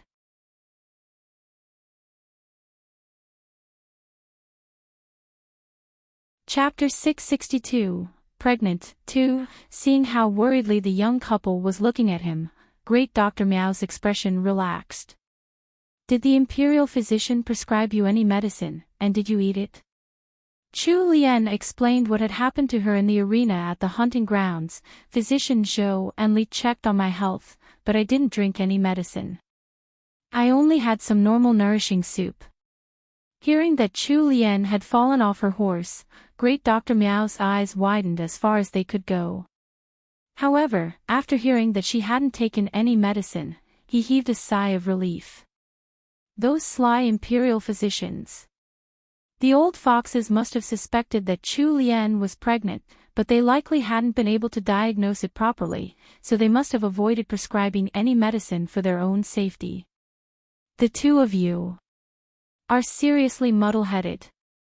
Great Dr. Miao pointed a shaking finger at the couple in his anger. He turned to look at the servant standing behind Chu Lian and he Changdi and lamented, "Ah, what a useless group of people." Chu Lian was shocked by Great Dr. Miao's sudden change in mood. What was going on? Faced by all the dazed and confused faces around him, Great Dr. Miao just couldn't keep his temper up. He stopped beating around the bush and stated, "Lianer is already 1 month pregnant. Thank your lucky stars. If you continue being so clumsy, you might have lost the child." What? The sudden announcement from Great Dr. Miao made everyone dumbfounded and lost for words. The most exaggerated reaction came from He Changdi. He completely lost his usual cool and stiff facade as a myriad of emotions blossomed into life on his face. Chu Lian was stiff with shock. She looked down dazedly at her flat abdomen. So there was already a new life growing in there without her knowing. She subconsciously reached out to stroke her abdomen. Even if she couldn't feel any change, Chu Lian still thought that something was different. He Changdi turned to stare at Chu Lian. There were too many emotions in his eyes to name, but slowly, joy surfaced up and shone in his gaze. He pulled Chu Lian into his embrace without caring for their audience, hugging Chu Lian around her narrow waist and stroking Chu Lian's smooth hair tenderly. He mumbled, "Lianer, we have a child." In his past life, He Changdi had never consummated his marriage with Chu Lian. Later on, when House Jingan had fallen and he had been exiled, his very survival had been a problem out in the bitter north. With revenge on his mind, he hadn't had the time to consider relationships with women. Thus, this child was his very first. Now that he was going to become a father for the first time, and the person who was going to bear the next generation for him was a woman he deeply loved, the last bits of ice locking his heart fully melted away. The servants, Senior Servant Zhong and Xian included amongst them, finally reacted to the news. Senior Servant Zhong had some knowledge of medicine and midwifery. While she had been away at the rural holdings of House Jingan, she had helped quite a few pregnant women deliver their children. She was a very capable person. He Changdi respected her, so Chu Lian also viewed her as half a senior family member. Senior Servant Zhong walked over to Chu Lian and sat down in front of her. She took Chu Lian's hand in her own and smiled. "Third young madam, this old servant will ask someone to clear out the side room and move third young master's daily necessities over." You're tuning in to the LoveLore Library YouTube channel. We're so grateful for your support and don't forget to subscribe to join us on this incredible journey through captivating stories. Your generosity through donations truly makes a world of difference, as it's the primary source of revenue that allows me to expand and enhance this channel for you. Thank you from the bottom of my heart for being a part of this adventure.